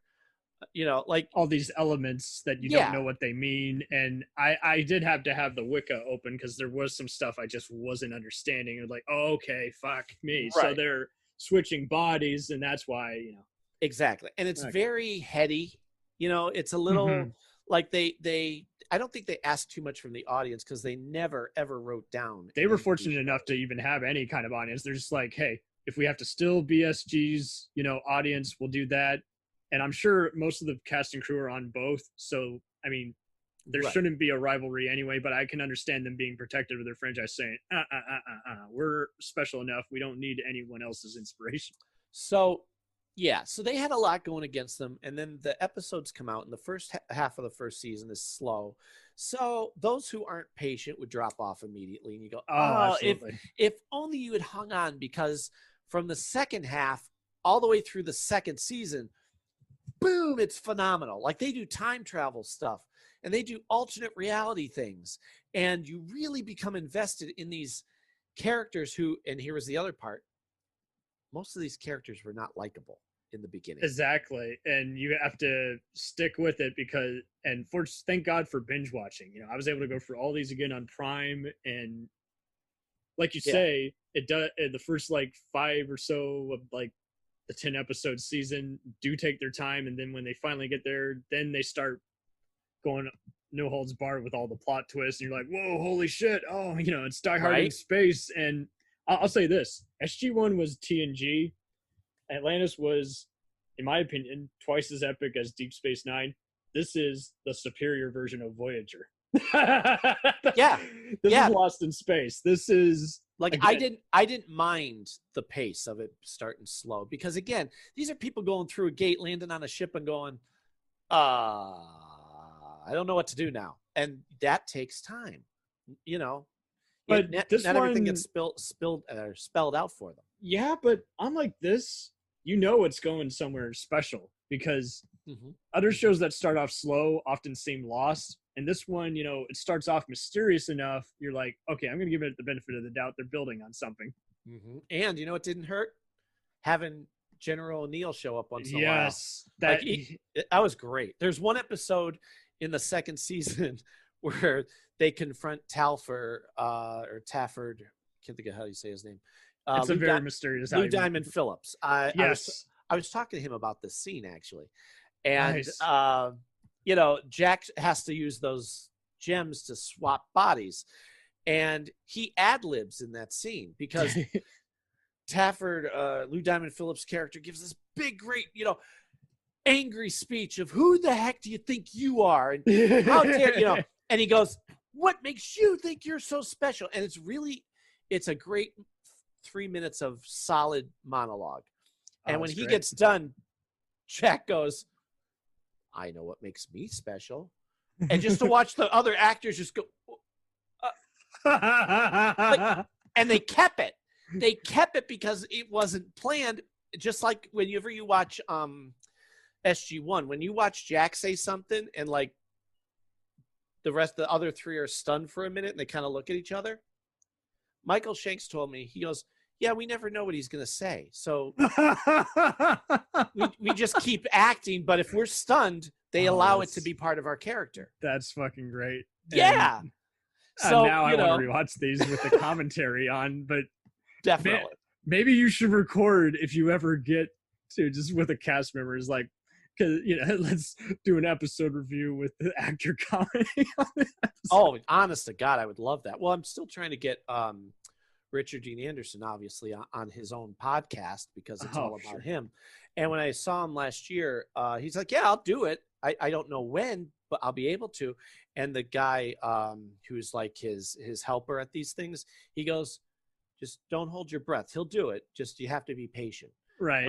I'm like, yeah. And you know what I think it is? I think he's hesitant because for the last 30 years, he's had to answer the same 10 questions. Mm-hmm. And he doesn't realize that I could skip over all that. Like, you know, I don't, oh, here's a piece of tape and some bubble He gum. doesn't Make no, something. Like, you know. And he's always been gracious and always been kind. And he really taught me as a person how to smile through the aggravating questions or moments. And he's always, like I said, he's always sweet to everybody. Maybe someone like Christopher Judge, who's unfortunately my only beef with universe is he's missing. Daniel and Sam get a cameos, and yet he's missing. But don't get me wrong. We'll get back to that. But and Lou Diamond Phillips actually graduated from my college, UTA Arlington. Another sweet, wonderful guy. He tweets with me often. He is so hysterical on Twitter, especially just his tagline. You know that he's a jokester, just doing. And he, having seen so many of his HBO world premiere movies, and again Longmire, and I think it was Gate World or someone that did an interview with him and talked about how he even got his recurring gig on other shows like 24 and Numbers, and just he is a natural jokester. He even talks about what would happen if he had to survive a zombie apocalypse. He's like, Emilio and C. Thomas would hold their own. Me and Keith would be capping bitches like no tomorrow, and Charlie Sheen would be the first to be eaten. He is a natural comedian, and I love that. The only thing I love more than when Lou is intense is when he just is yelling, shouting, just losing his shit. And he holds his own without overdoing it or being a ham like Shatner, although that's entertaining a different aspect. But it's like, you know what I mean? He has you glued to the screen, and much like Anderson, is like you can never tell if he ad-libs or if he, planned it, because he's just so he speaks to the stage and how he walks around and talks. So that is so great that you got to talk to some of these other guys and see what makes them tick. It's so funny too, because when I saw him at the con, he's like, "Oh, Mac." I'm like, "Yeah." Like, you actually know who the fuck. I'm sorry, I thought I had to introduce myself. Oh, hi, how's it going, bud? How's it going? And he's good to my kids, and like that type of thing. So maybe Michael Shanks or Christopher Judge or even him should do a big convention. And then they should do what, you see all the track actors like Michael Dorn and Jonathan Frakes do, or Brent Spiner. They should go out into the audience and pretend to be one of the fans and ask all the stupid questions to get everyone. I've seen them do that. They have? Do that. Oh, yeah, okay. Sure. I need to YouTube all the Stargate cons then. when they used to have the Stargate cons before my son was born, we went to a bunch of them. And actually, not to go sidetrack, but I'll tell you quickly, I spent 4 hours playing / teaching Jason Momoa guitar out in the lobby. No, oh my God. Because 2 years before we had played, my wife and I have a band, Harmony Constant, and we had played at the convention. Besides being guests, like it was one of those, you're here, why don't you go up and sing some songs? So we did. Happy for you, bud. Thank you. Well, he was off to the side signing stuff. So he calls me over and goes, "You guys sounded great. Next time I'll bring my guitar, we'll jam."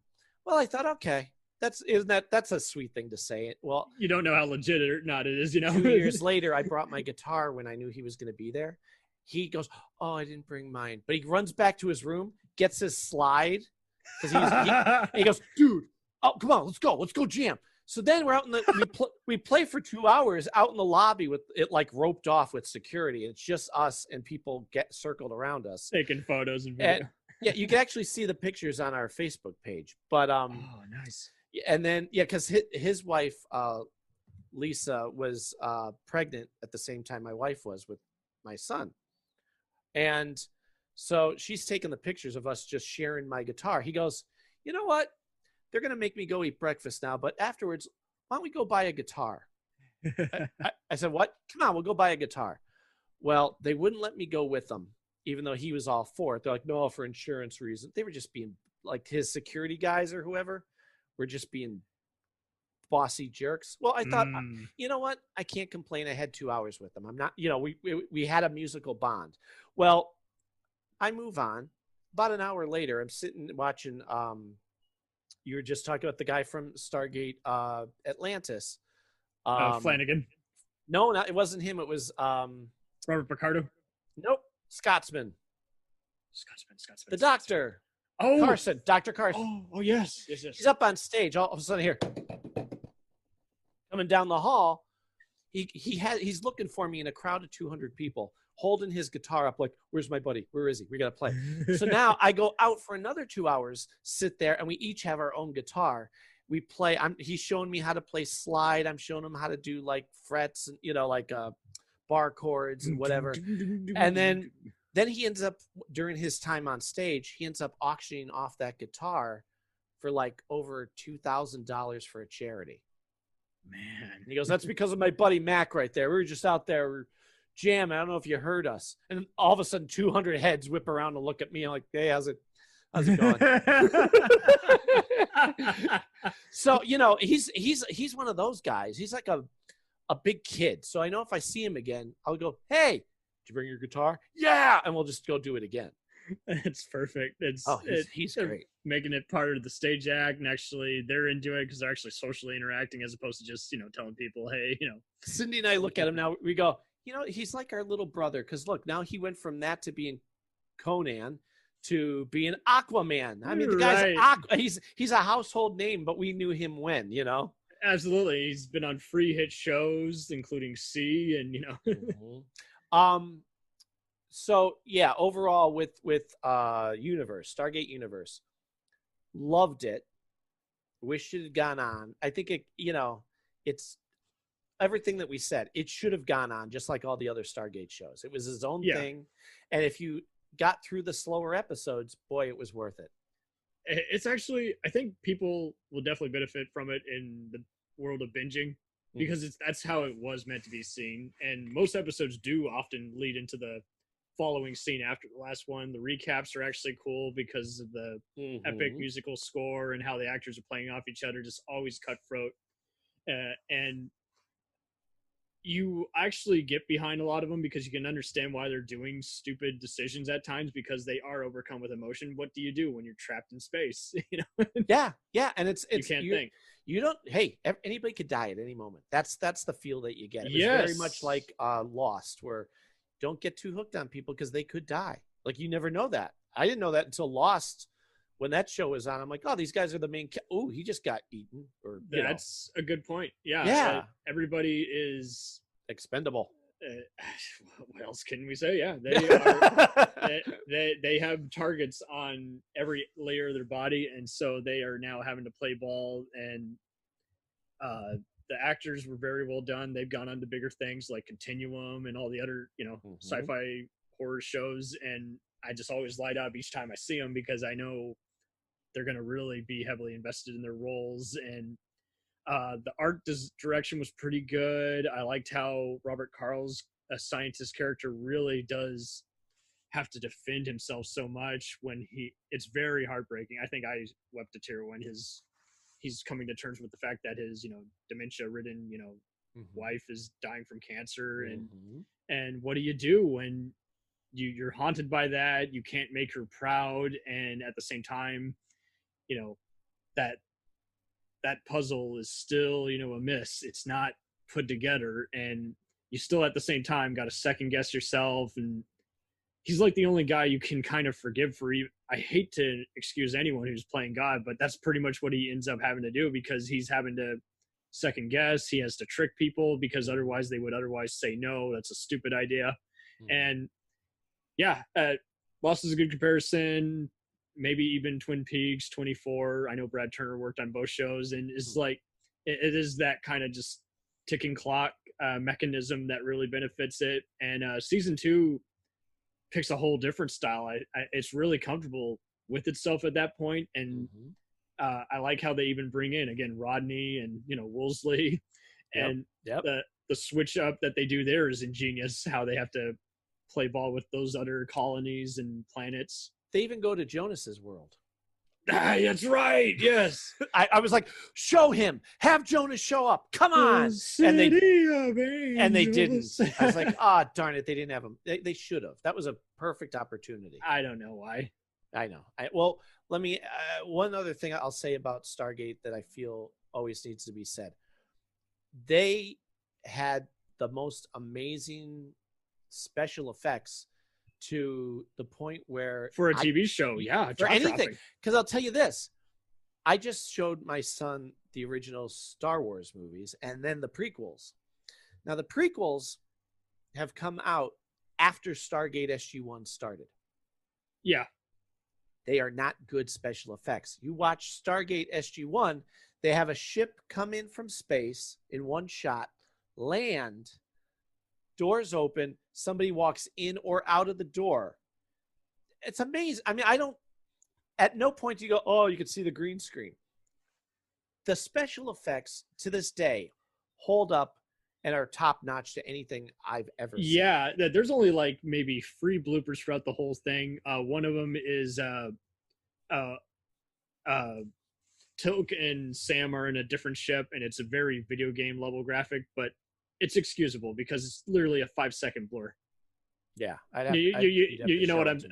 Yeah, it's one of those they're getting away from another ship and they're taking 2 different escape pods. Okay. Do you know the one? They're trapped in space or something, and they got off. There's one where it's Jack and Teal'c are in the spacesuits, and the ship that they're in. Totally different one. Okay. Like Teal'c. Yeah, it's a similar one. It's definitely a sequel episode in some ways to that one. Recalls that one, and I think if you see it, let me know, because now I'm going to go back and see if I could see what you see. Shit, I'll have to go for my notes again. But yeah, whenever. It's definitely around season 3 or 4. It's before they go into the awesome space race episode, but which brings a Fifth Element feel to it. It was just one of those. It was like, but it was easily forgivable. It still told the story, and like you say, you look at any of the Star Wars, good or bad, or any era, and it's just like it doesn't matter how well they do it. They still, despite after all the model work, they still digitally scanned them in. And especially, I remember one scene in particular with the droids, Roger droids. Yeah, they show a whole army of them, but at no point is the shading different on each one, and they all move exactly alike. I just went, oh, that's painful. There's that. There's the lightsabers and even the newer ones. It's like, okay, and you often are just like, how did Stargate get away with so much? It was just $1 million TV show, but it really spins. If you get the right people that work on it, like I said, everybody cared so much that they could have done a half-hiney job on it, but instead they went, no. I have to make sure that this blends perfectly. Right. It pays off because here we're still talking about it today. Absolutely, because I mean, Star Trek, on occasion, I can't fault them. They had to get done week by week and would occasionally reuse footage. But you look at it now and you're like, we should reuse a different shot. But fortunately, they would occasionally, reverse the angle or add 2 different scenes into one. But like you say, is like Stargate doesn't reuse any footage. It doesn't even reuse much stock footage for flashbacks. I mean, I love X-Files to death, good or bad. It's a fun oyster, but they got really lucky because they didn't know what direction it was going in until season 2. And then they started just, people vary. Some people like the story arc. Some people just like the monster of the week. Stargate, it really didn't, even in season 1 where it's just exploration, they still have so much other stuff that they're building up to. And they pretty much do what they do later also in season 2 and 3. Just, you got to end on a cliffhanger and then wrap it up and then do some other cool arcs and then do another epic, 3-parter. And then the 4th part, which is the conclusion, is the next season premiere. And they have it so much happen in one episode where you go, wow, that was only an hour. Boy, we did it. That was worth it. Even look at the years, is like they're doing some extensive tracking shots that are steady and putting it in the middle of the action. Is like there's one awesome one where when they're first battling the replicators and they're going corner to corner. Yeah. O'Neill and Sam's suit up scene is just as awesome as when they get the superpowers. It's just that kind of feeling. It feels like you're part of the fun, as opposed to, like you say, some of the lesser Star Wars and Star Treks where it's like, this is becoming too much like a video game where I'm watching someone else play it. Exactly. It's so much happens. What was I going to ask you? Oh, so let me ask you, now that we've gone through universe and all of it, Atlantis, where would you, since, keep your fingers crossed, We have new Stargate. I'll tell you what I've heard, but I want to hear your thoughts. Since we're going to get something new soon, hopefully an ongoing series, what would you like to see next? What would you like it to be? That is a wonderful question. Obviously, we need Jack back, but also Right. Agreed. he's my favorite Jack, along with Jack Bauer on 24 and Jack McCoy on Law and Order. He is that kind of Jack. He is, and he's just a badass, and he's perfect because the one-liners actually mean something as opposed to just being dumb and campy. Exactly. And do you think they've explored Toke's world, they've explored Sam's dilemma, they've had Jackson come back repeatedly from the dead until finally becoming mortal again. Do you think, I'm not saying they got to do fan service and repeat everything, I feel like they should just have some totally new alien race. Would that be okay?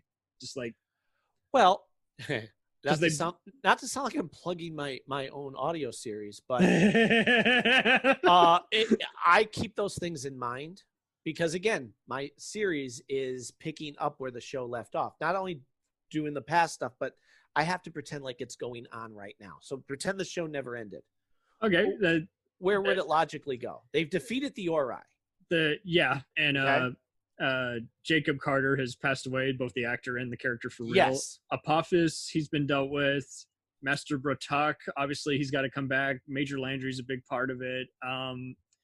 Dr. Janet Fraser passed away. I mean, shit. Well, here's what I build off of. If you remember, and it's, again, one of those subtle lines that doesn't come up all the time, but it's just natural conversation. Mm-hmm. Well, all the system lords have been defeated, haven't they? They beat them. Jack beat the replicators and wiped out the system lords. Teal'c was trying to run a free Jaffa nation.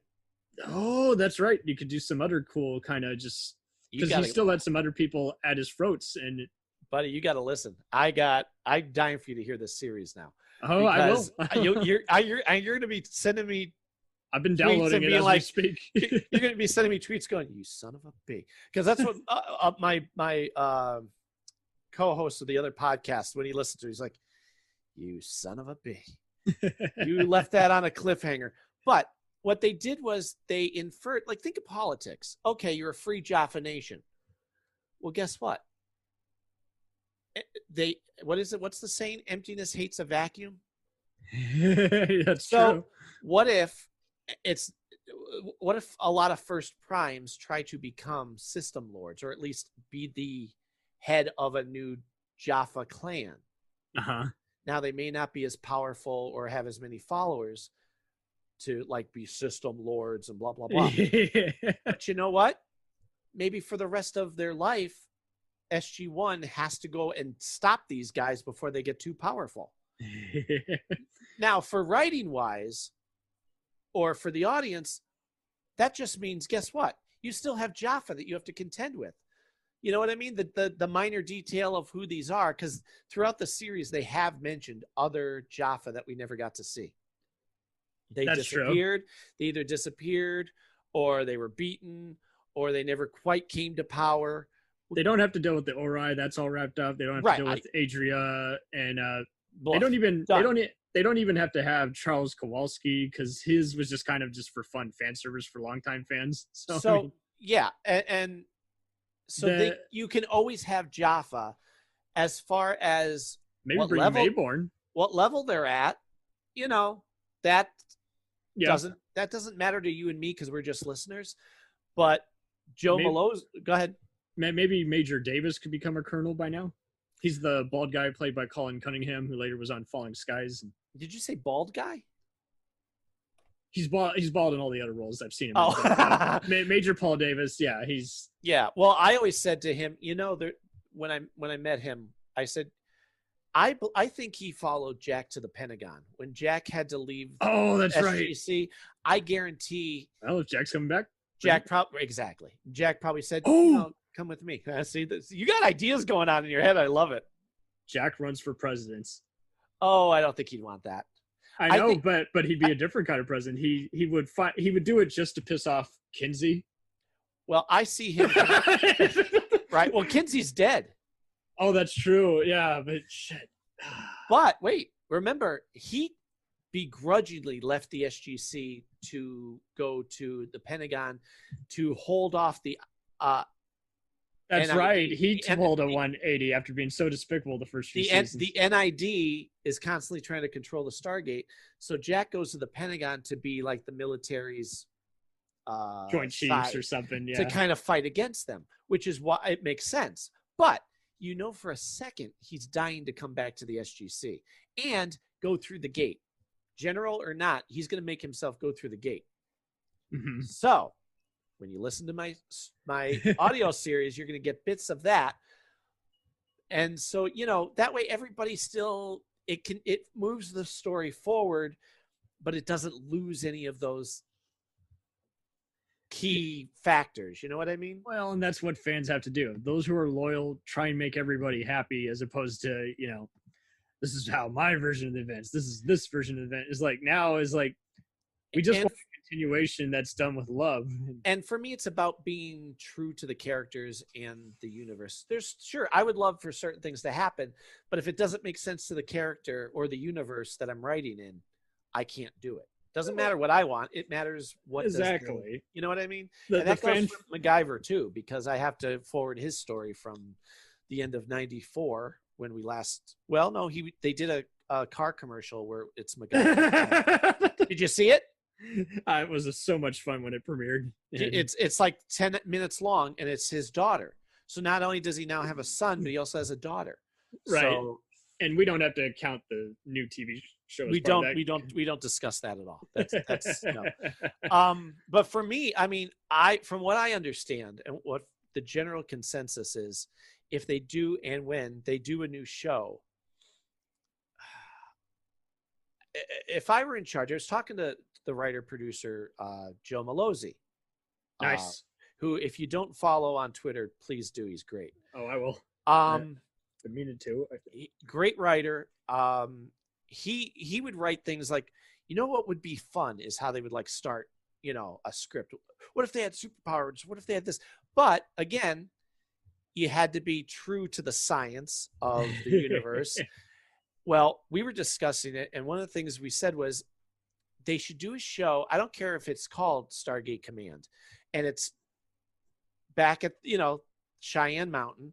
That way you can do stories with SG-1, Universe, Atlantis, depending on the week or the story arc. That way everybody gets representation, and it pays off for everybody. You know what I mean? Because that way you're still getting, more of what you love, but within that they can also give you new stuff. Oh, shit. So I am following him, but I just haven't seen, because I'm seeing a lot of what you're posting, and I'm also seeing a lot of just inside various episodes. Yeah, Baron Destructo is his handle. Nice. And I am going to check your thing out. I have been downloading episodes while we've been recording. That's very sweet. I'll be dying to hear what you think. And it's good that you're going beyond just even a fan film. There's like, and I've had to tell people before, if you're going to do a fan film, you know, you got to be your own thing instead of just recreate scenes from the movie or be a homage. You know, anybody can do that shit. Exactly. Because now it's a caricature of it. I was doing fan films for spy and assassin stuff that I loved, and I was finding a logical reason for them to all get together in the same room, go after a mission, and even find actors who I think could portray them. And of course, then lo and behold, there was so many people who didn't understand it. They just only thought, oh, okay, cool, we're doing a parody. I'm like, no, we're not doing a parody. We're doing a fan film. And we're doing it with love. We're doing a what if continuation. And I after being part of a Star Wars spoof that was animated with claymation, I did get to that point. It's like, if I'm going to ever revisit fan films, they got to be animated, and because it's just how you save time. There's just too many fuckers who don't get it. And you say, if you're going to do something, is like, study it up, look at the cliff notes, go on the Wicca. That's where some of the writers of other fiction would go and make sure that what they were writing actually matched up with what other people were saying. You know, what the commentary tracks even is like, hey, well, I want to respect the creator. What did they say in this commentary and how it would have ended initially, despite it being cut, that subplot being cut for time. Okay, cool. I'll follow that. the MacGyver podcast started because the kid who wanted to start it, he only saw I didn't know this at the time, had only seen a couple seasons of MacGyver, but loved MacGyver and wanted to do a podcast about him. Well, he doesn't know enough about it. So he asked me, you want to do this with me? Because I know my stuff. Well, then he bailed on me after a couple episodes, and I'm like, oh, I guess I'm alone with, okay, this is mine now. And so from there on, it was just me, and I got my buddy who does the Never Gets Old podcast with me. He comes on, but it's funny how you fall into this stuff, and it's not that I was looking. It was like, I'm going to do a MacGyver podcast. No, but you know what? If I didn't, I wouldn't want anybody else to do it. Does that make sense? Like, I can't necessarily listen to another quote unquote expert podcast about something. I know, right? I know if I know too much, not too much. If I know enough about something, I'll either be going, "You're wrong." No, because either the information is wrong or I may just disagree with their opinion, but it drives me nuts. I'm like, no. Well, and after a while, when I was talking with Will Johnson, similarly named, of the Down Below a B5 podcast, he was talking about, is like 5 years after he's finished doing, people are still now tuning in and downloading his podcast. He's like, jeez, it took him that long, but he's grateful that they are. But at the same time, like you say, is like, after a while, is like, you got to do something more.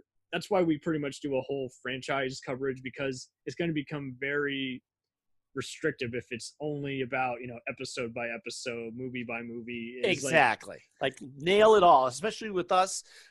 I know we could keep talking forever. Oh, we'll definitely do a Stargate retrospect soon. We might even, I'll definitely invite you for when I'm filming, like, we should take on the movies. Sure, absolutely. Well, and also, when the pandemic's over, hopefully we're going to hear something official about a new series. So it'll be funny to come back and comment on this episode. Go, remember when we did that one episode and we only went up to,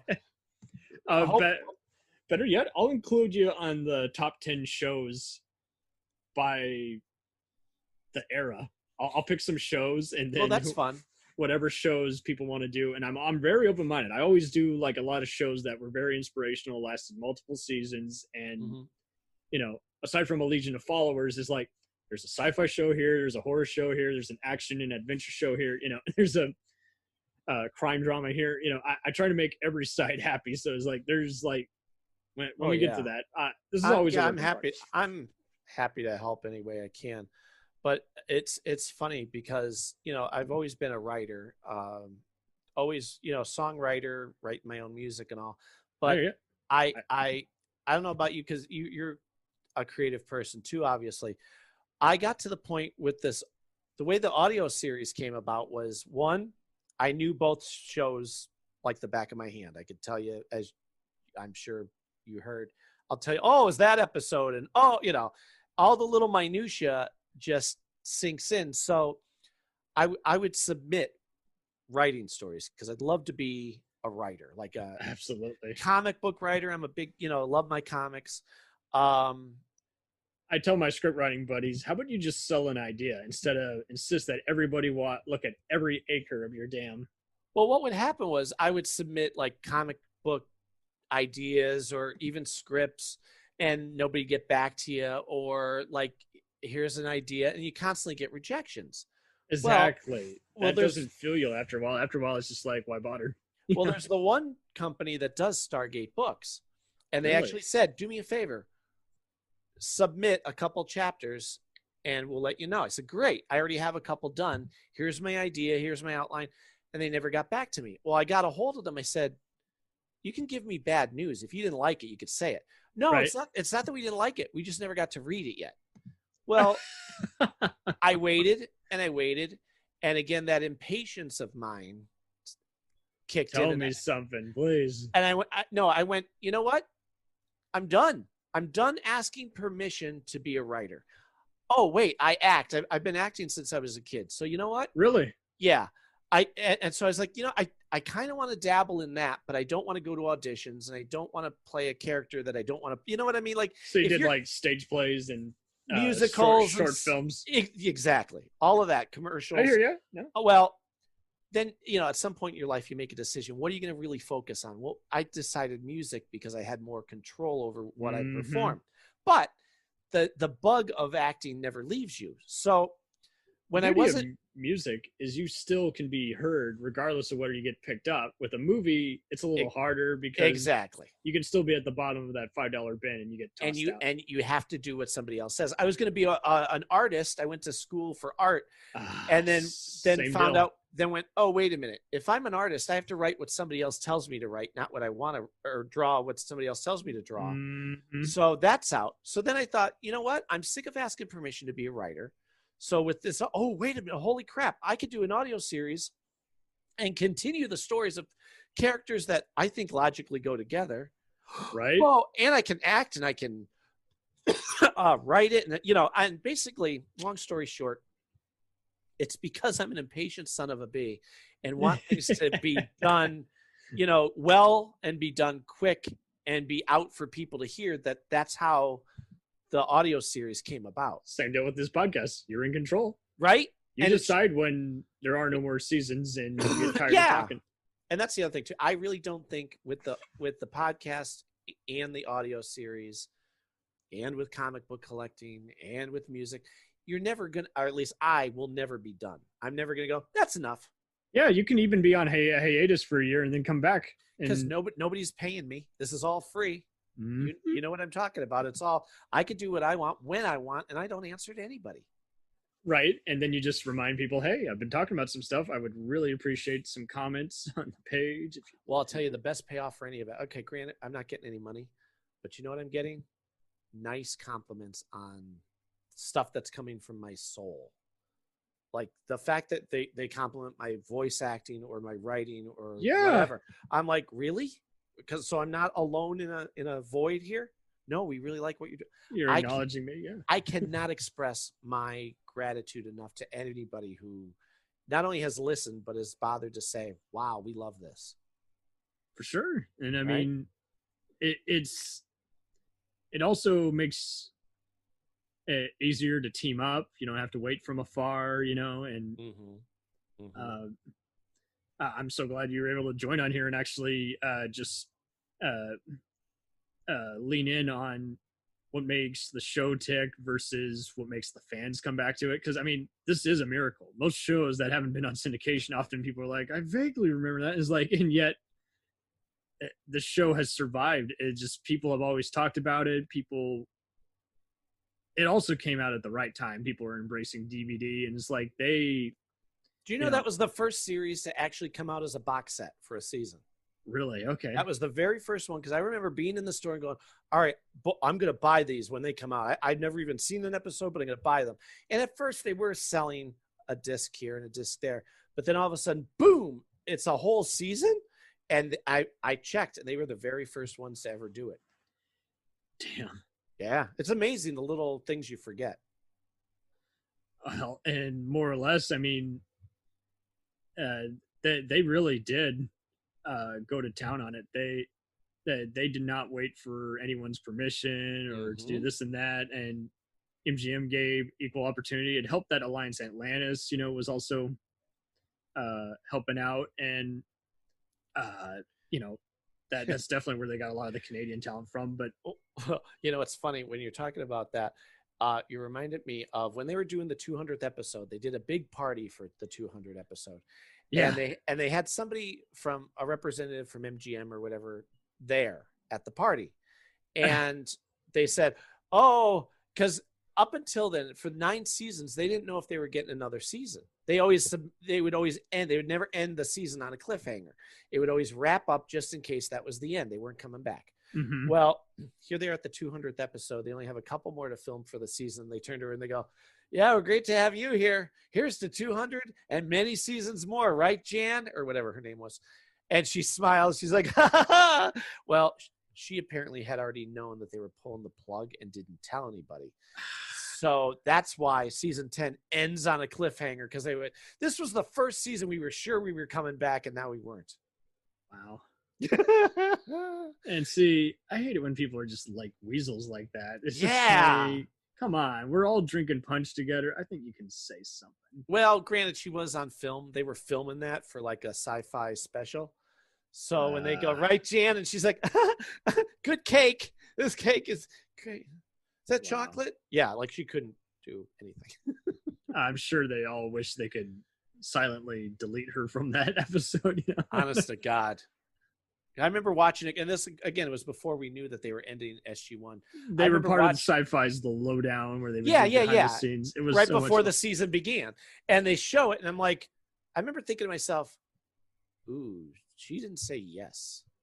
There's that, and it was very anticlimactic after you've had, hours of, David Hewlett in character as Rodney saying, hello, showing you around the set. Yeah. It was like, that's not how you end an episode. Well, listen, keep me in mind anywhere down the road for even, we could shoot the bull about this again sometime, but if anything else you want to check in with me and you need let me know any other shows you'd love to take down. And oh geesh, you're asking for a list. I will do that. I will send you a instant message thing or an email now that I have your email. Oh yeah. And give you the rundown on things that just pop into my head.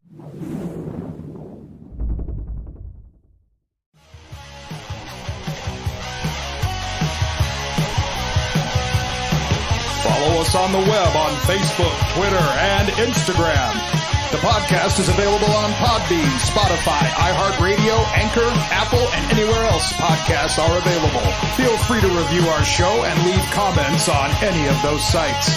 Thanks a million for listening. It's a jacked up review show.